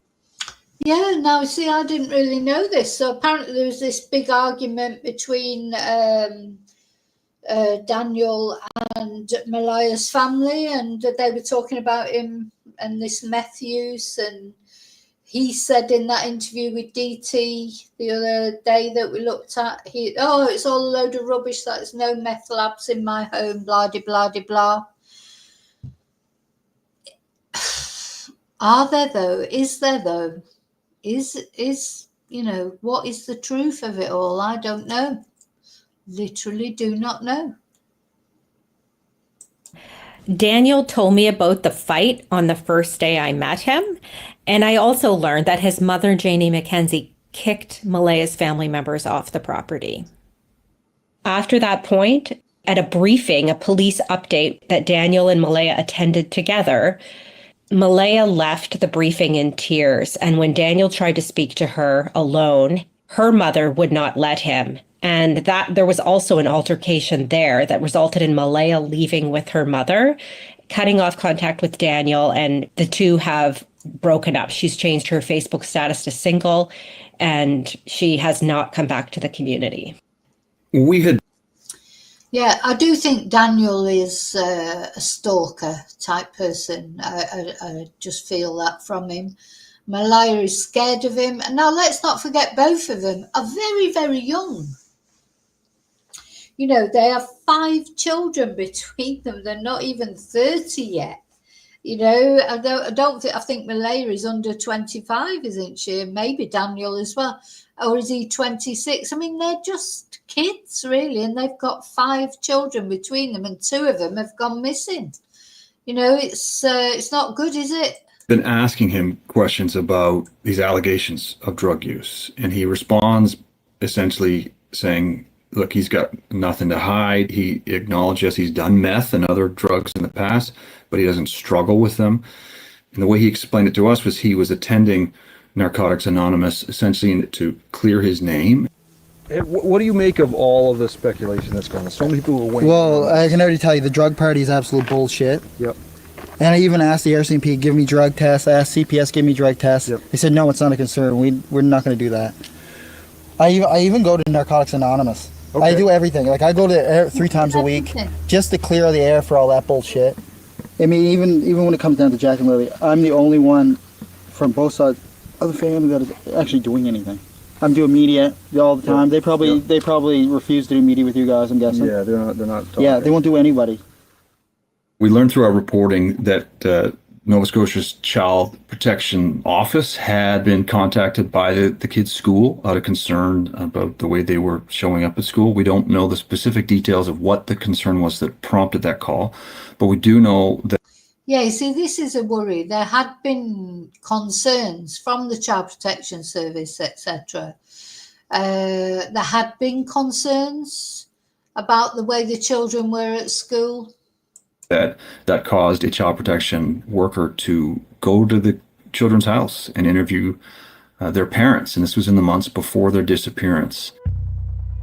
I was looking through the Facebook page of the children's school to understand what their school life was like. I was really just curious about the types of things they did at school and, what their lives were like there. And I came across a photo of Jack with a black eye. And so that photo was dated December 13th, 2024. It was 5 months before he and Lilly disappeared. I asked Daniel how Jack received the black eye in December, and he didn't respond. But in private Facebook messages that were shared with me, he acknowledged that Jack had many black eyes. He said Lilly even had a black eye when Jack and This to me is massive red flag. Why did that little boy have black eyes? Why did Lilly have black eyes? How do children end up with black eyes? How often have you ever seen, they could fall over and bang their head, I suppose.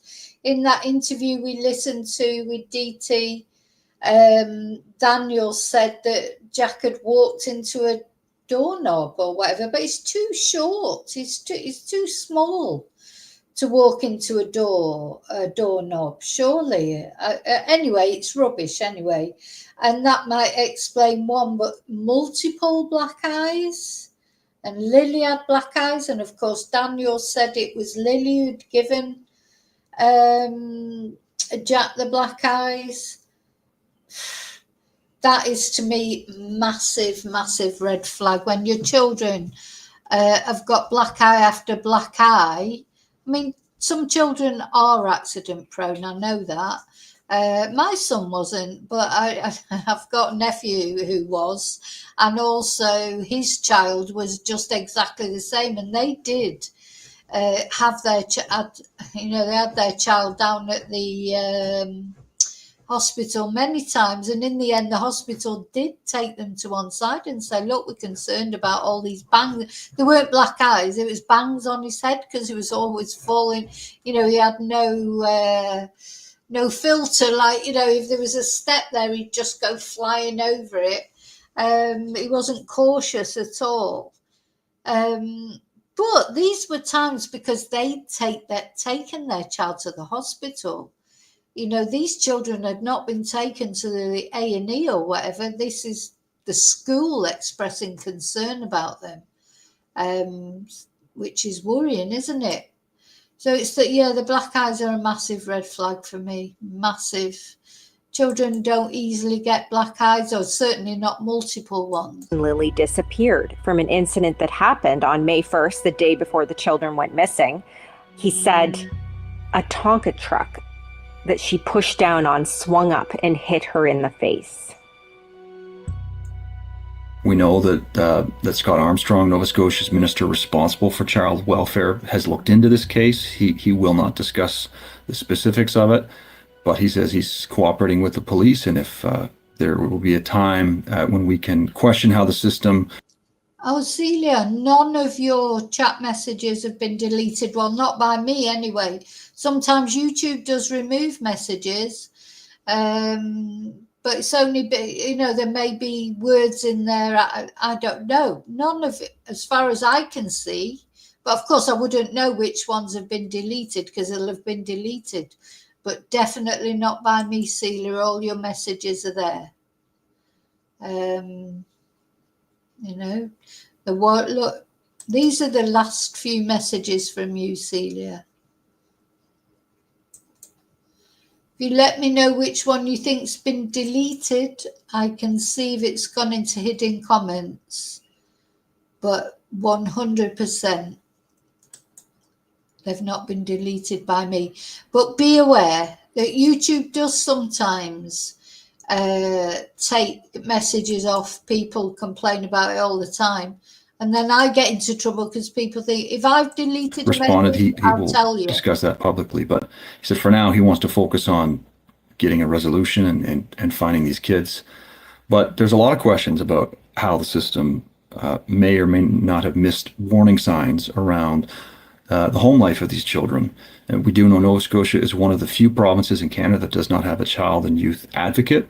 And that is a specialized position that can look at how a child welfare system acts and where it fails and where it has flaws. And there's a lot of folks who are saying, maybe this is time that Nova Scotia get one and improve the way that it handles child welfare. And that's the shame of the story, is that there were people who were concerned about what they saw, who tried to do something about it. And while it's unclear how the system responded, we know the child protection officer went to the house and talked to the parents. So the system in some ways did try to act as it should, but this is happening in an environment where the child protection system in Nova Scotia appears to be very broken. So there's a lot of questions that still need to be answered about what exactly happened after that visit to the kids' home before they disappeared.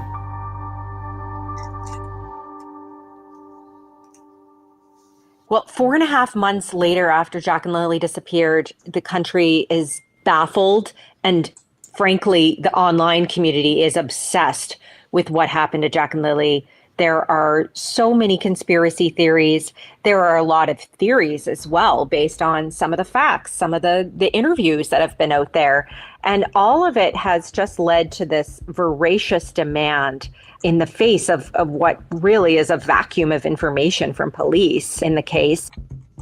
All of a sudden, there's more vehicles coming through the area, people slowing down in front of homes, taking photos, sending up drones.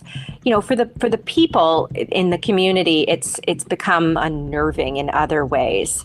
Daniel's father, Earl Martell, for instance, has been followed and, videoed, had a verbal altercation with an online creator. This same online creator showed up at the home of Malaya's mother, pretending to buy a horse trailer that was... I mean, that's bad, isn't it? So you talk about, this is what these content creators who do these kind of things. So she's turned up at the home of Malaya's mother pretending to buy a horse trailer. That's not right. Just turn up there and say, have you got anything to say? If you're going to, well, I wouldn't even turn up there. You reach out to them. If they don't want to talk to you, they don't want to talk to you. That's it. The families, this is their real life. It's not a case that they're looking at on YouTube or, even in with the best sort of intentions of caring about Lily and Jack. This is their real life that they're dealing with. It's, I would just say to those people, put yourself in that position. If it was you, your loved one, people turning up at your door pretending to, I don't know, buy something off you, but really they just want to, I don't know, what did they think they wanted to do? But it's wrong. It's just wrong. If they don't want to talk to you, they don't want to talk to you. It's their real life. These are their real loved ones, not just a case that tomorrow it'll be another case, or, you'll get up in the morning and you'll be spending the day with your loved ones as normal. This is their real life. Please don't do it, because it gives other content creators a bad time, as well. A bad name, I should say. So as soon as then something like that happens, means that the next time if I reach out to a family member or whatever, they're just like, oh, she's a YouTuber. It's just terrible. Shouldn't do it. We're going to get social media creators banned or something. They have to take media creators Social media creators have to take responsibility for their own actions as well. Can't just say, oh, well, it's free speech, blah, de, blah, de, blah. It's not free speech to stalk or harass someone. That's not free speech. That's you. If you just have to, if you have to think, right, what can I do? What's legitimate for me to do? The yardstick is think, what wouldn't you mind if someone did to you? So, like, to me, if it was my loved one that had gone missing or my situation, I wouldn't mind someone reaching out to me on in a message and saying respectfully, oh, do you want to talk about? I wouldn't mind about that. I would decide either yes or no. I might not agree to talk to them, but I wouldn't feel resentful that they'd reached out to me. But I would feel resentful if they turned up at my door and rang my doorbell or tried to, get footage of me as I was taking the rubbish out or whatever. Yes, I would resent that. So think about what you wouldn't mind being done to you and use that as a yardstick. These are families, real people. This is not Netflix. This is real people's lives. It does make me angry when these social media creators do things like that, because they make it worse for the rest of us. Advertised online and surreptitiously recorded a lengthy conversation with Wade Paris, who is Malaya's mother's partner, about the case, and then posted that online on TikTok. And it's totally different from the rules that we subscribe to, that we adhere to as journalists. And that became fodder for many YouTubers who have dedicated their shows, their crime shows, to solely focusing on Lilly and Jack.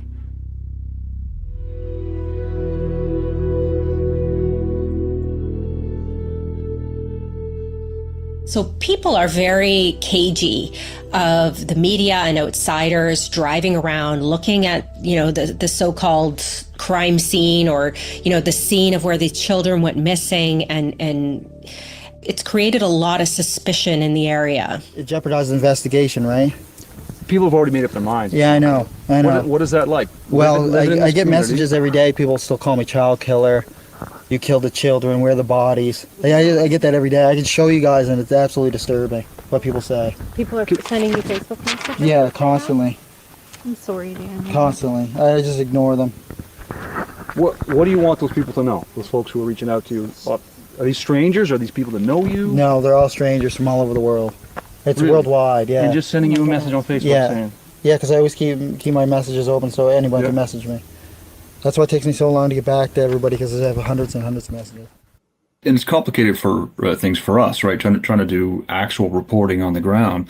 Some of the folks in this community, they don't see a big difference between a YouTuber in the UK or the US and someone reporting for a Canadian newspaper. And so there is a trust that we have to build up with some of these folks, because, in their view, YouTubers and people who are, trying to get clicks for their true crime podcast, who are less concerned about getting it right and are more concerned about just drawing traffic, we have to convince the folks who are talking to us that we're doing things differently, that this is actual journalism, and getting it right is important to us.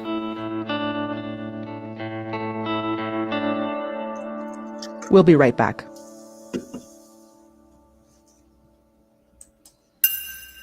One of the questions that kept coming up was, where is the children's biological father? And so in searching for him and his role in their lives, we found his mother, Belinda Gray. When we arrived, she was out with her sun hat on and her gardening clothes. Now, this will break your heart. Belinda does seem so genuinely heartbroken over everything that's happened. And I think that's it, the contrast between her emotion and the lack of emotion from Janie. But of course, Janie is not the biological grandparent. So, that's just sort of the way it is, I suppose. But it doesn't mean to say that Janie is a murderer, but then maybe she is, I just don't know. But yeah, this will break your heart, because Belinda gets ever so upset here. So I'm just giving you a trigger warning, because it is very sad.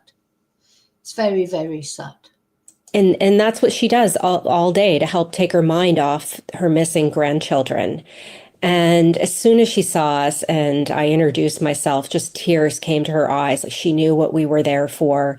And you could tell she's just carrying the sadness of this mystery with her every moment of the day. We haven't seen the kids in almost 2 years now. I'm sorry. That we had a pretty good relationship up until that point. That after the separation of Malaya and my son, it was not a good separation. That my son distanced himself from the children. We didn't have to agree with that. It was his decision to make. But Malaya knew that this will always be a second home for that. They were our grandkids, so she was more than welcome here whenever she wanted to come by.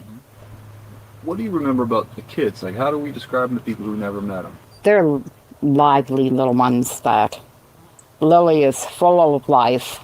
She's into everything. She's into everything, and she's really girly. But yeah, she used to, whenever she come to visit, she got so used to seeing me in my hats and wearing glasses. So I had to take an old pair of glasses and break the lens out of them so that she could wear them around the house. She liked dolls, she liked stuffed animals, and she just had this prim and proper way of almost like she was posing all the time. But she always reminded me of a little girl that lived in her own dream world. She'd play with her toys and she's chattering away to herself. Now, Jack didn't overly talk a whole lot. He was a very quiet little boy. Okay. He was a very quiet, shy little boy, very reserved, at least up until that age, very reserved.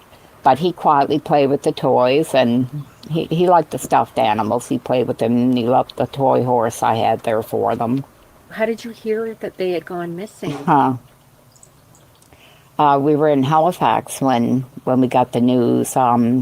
The mother of another grandchild I have, I guess she's seen it on social media. So right away, she sent a message. It was quite a shocker. I don't think you can make anybody understand. What struck me about Belinda is that she understood and described a change in Malaya that she noticed over the last few years. I thought her gift was being a mom. That I really thought that was her God-given gift, that she seemed to just breeze through it. She was actually everything a grandmother could want for a mom. Really? Okay. She was an excellent mom. An excellent mom. She didn't raise her voice.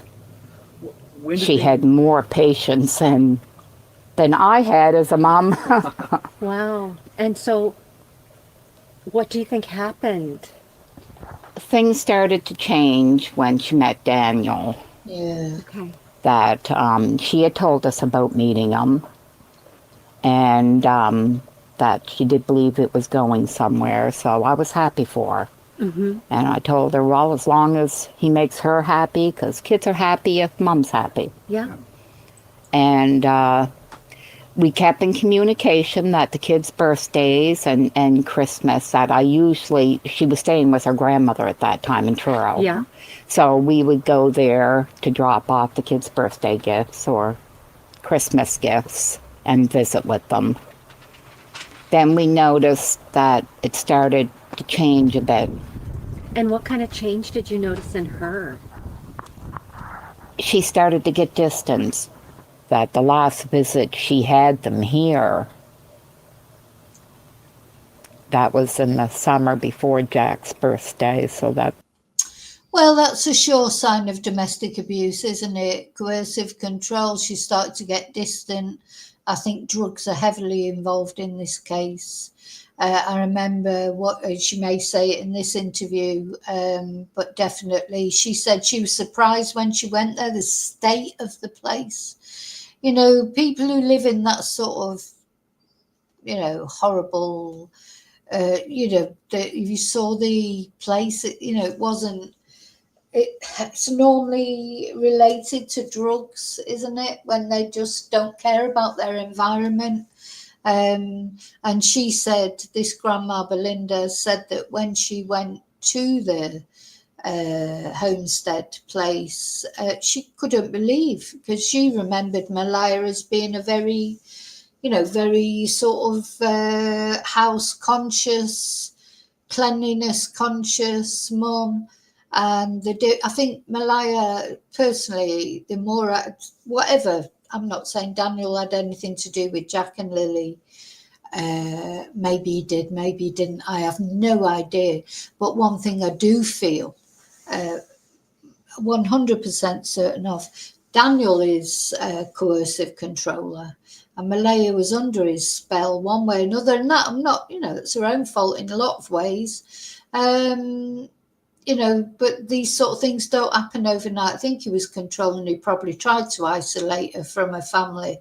And what Belinda's saying about the distance increasing between them, that, well, Daniel would have had a lot to do with that, but it doesn't happen overnight, does it? It happens very gradually, very insidiously. Probably would have been around July or August. Mm-hmm.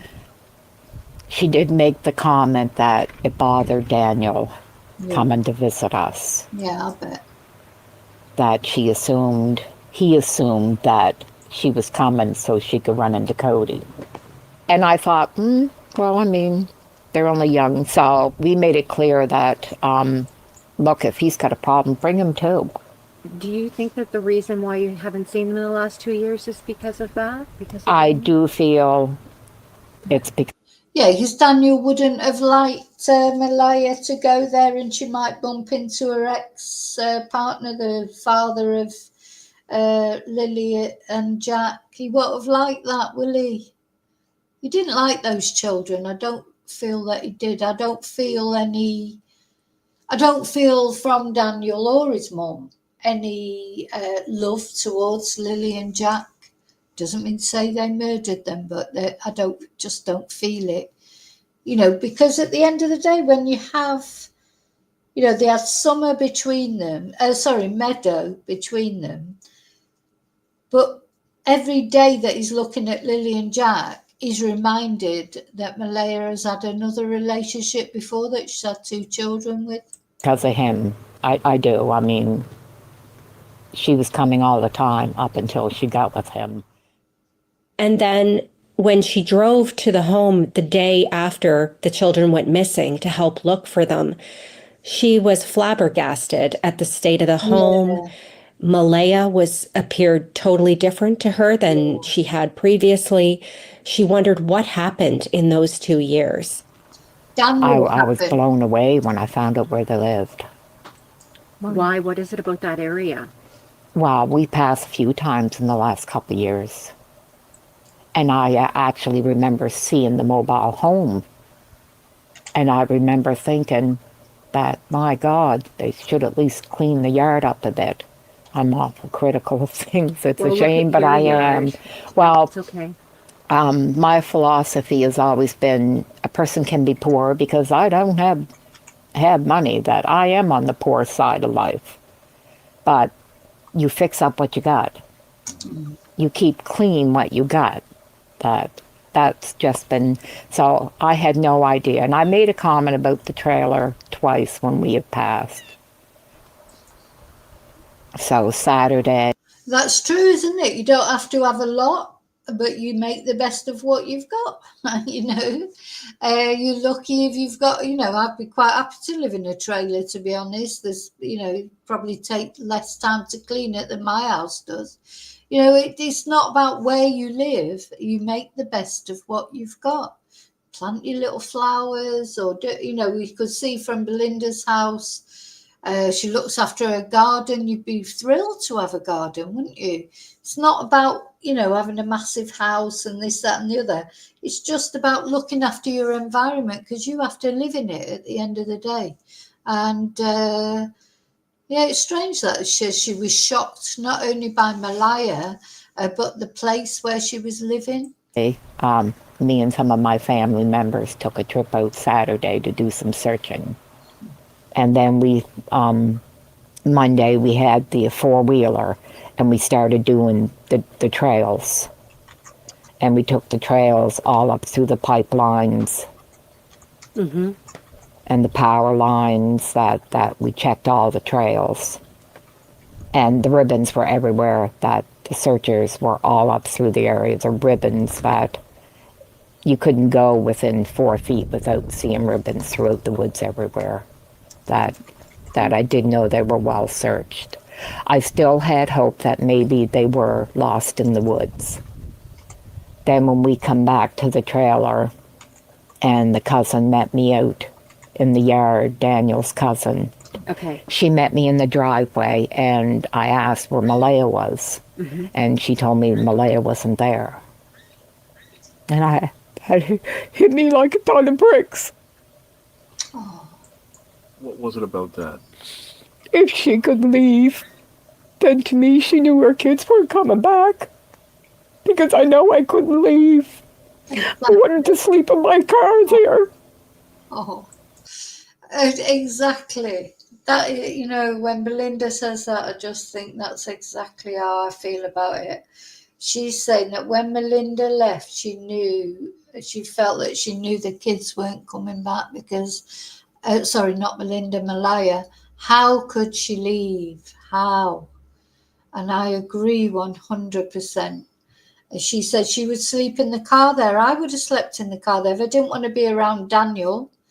Or I might have gone to a hotel up the road or slept in my car up the road. But there's no way you would drag me away from that property, knowing that my children might just walk out the woods at any moment, or they might need me.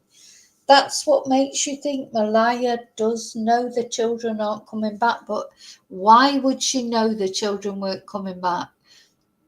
What does she know? What do they all know?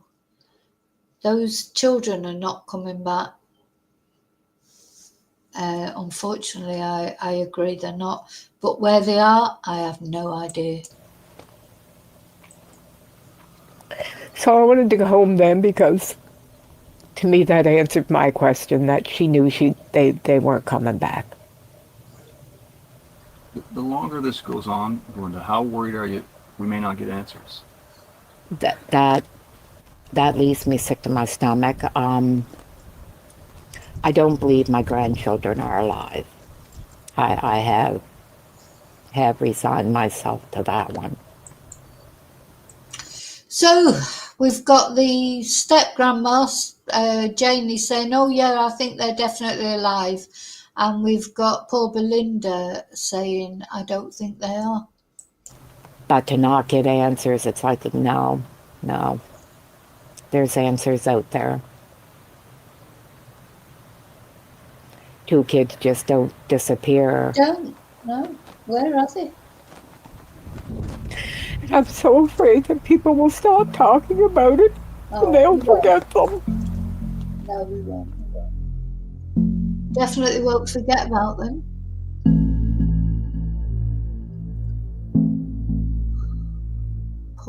These poor kids and that poor woman. So in August, the Globe and Mail and other media outlets received 13 documents.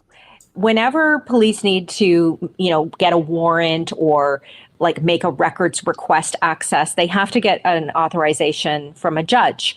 And in this case, police had all of those authorizations sealed because of the open court principle, and anything filed in the courts is supposed to be accessible to the public. The Globe and Mail, along with 2 other media outlets, made an application to unseal those documents. And so we successfully did.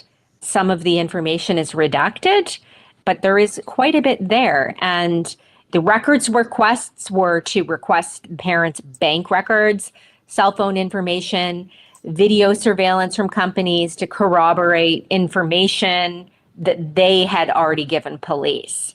And so some of the information that we found that stood out for us in these documents was that police collected the toothbrushes from the home, that they found a sock and children's boot prints in the woods, that they went to lengthy avenues to identify as being the same type of boot Lilly was wearing at the time she went missing.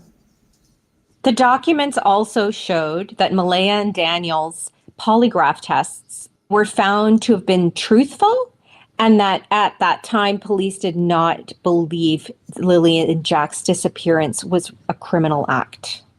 Another key thing that came out in the documents is this pink blanket that, has come up in other stories we've reported on.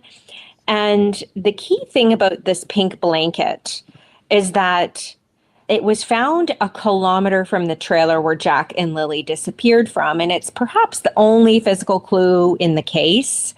So that pink blanket is a plant.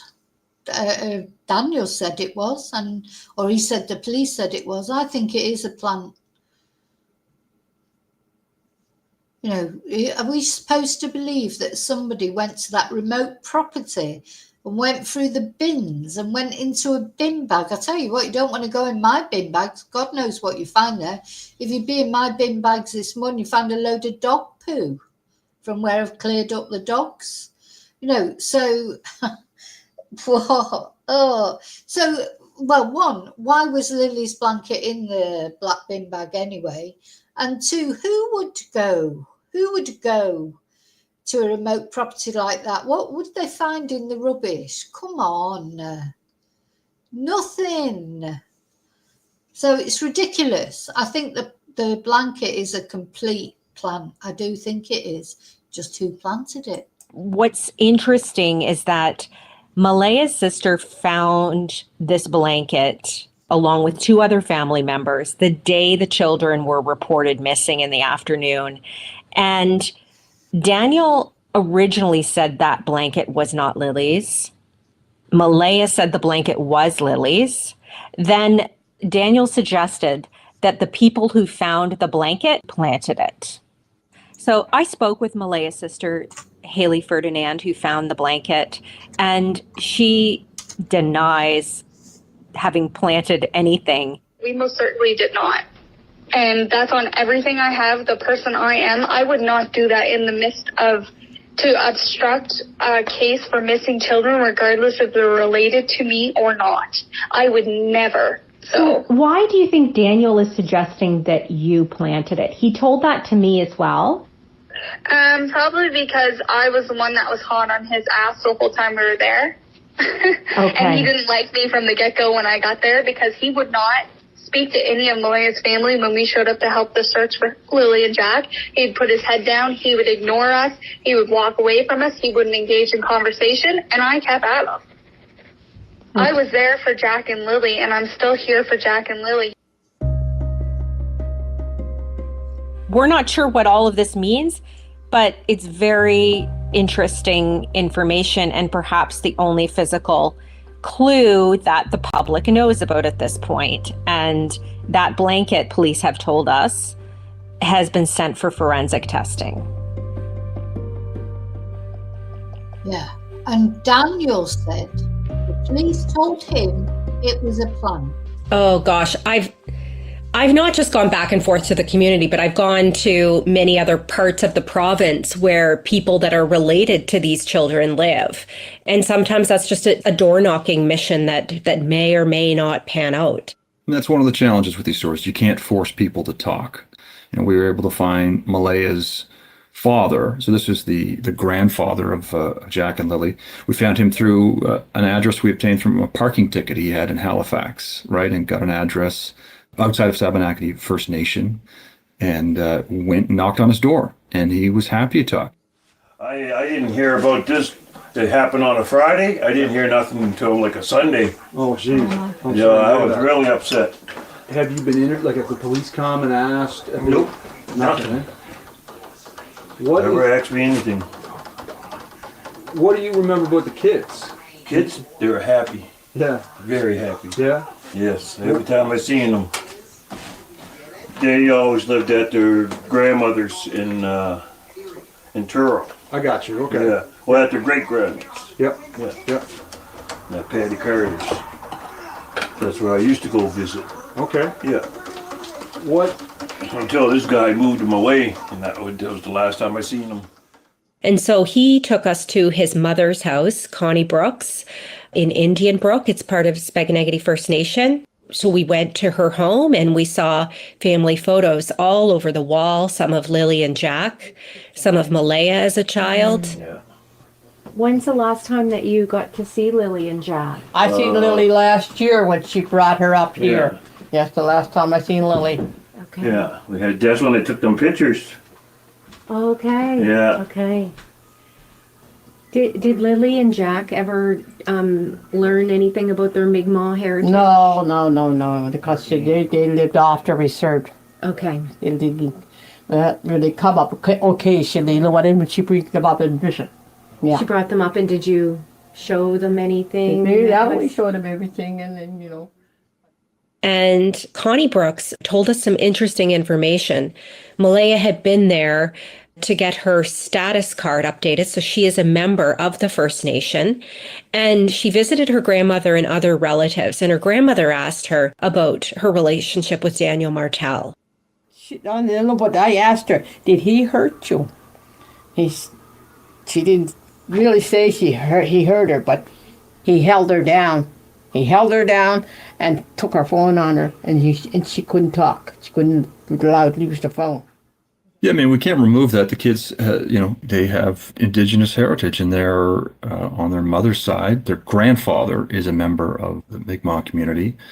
The kids do not have official status with that community, but certainly the Mi'kmaq community has been involved in the search and providing legal assistance to their mother. So it is a part of the story.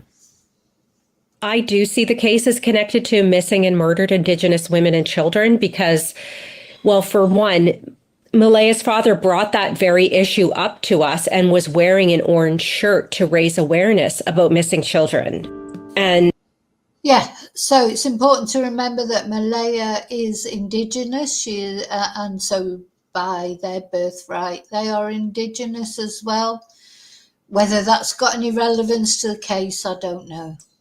While there hasn't been a specific outcry about it, I think one thing to consider is that children going missing or being murdered happens more often to Indigenous kids, statistically. And so you can't disconnect that these children have gone missing for this long with no answers from their Indigenous heritage.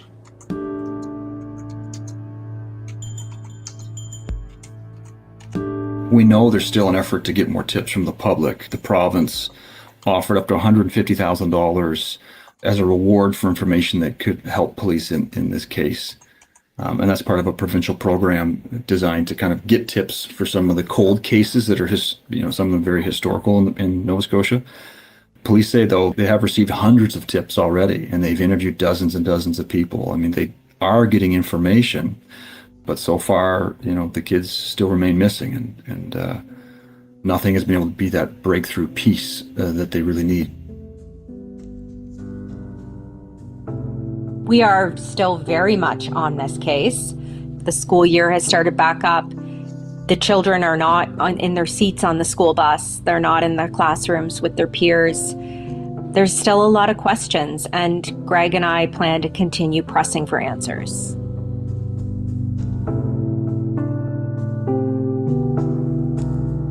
That's it for today.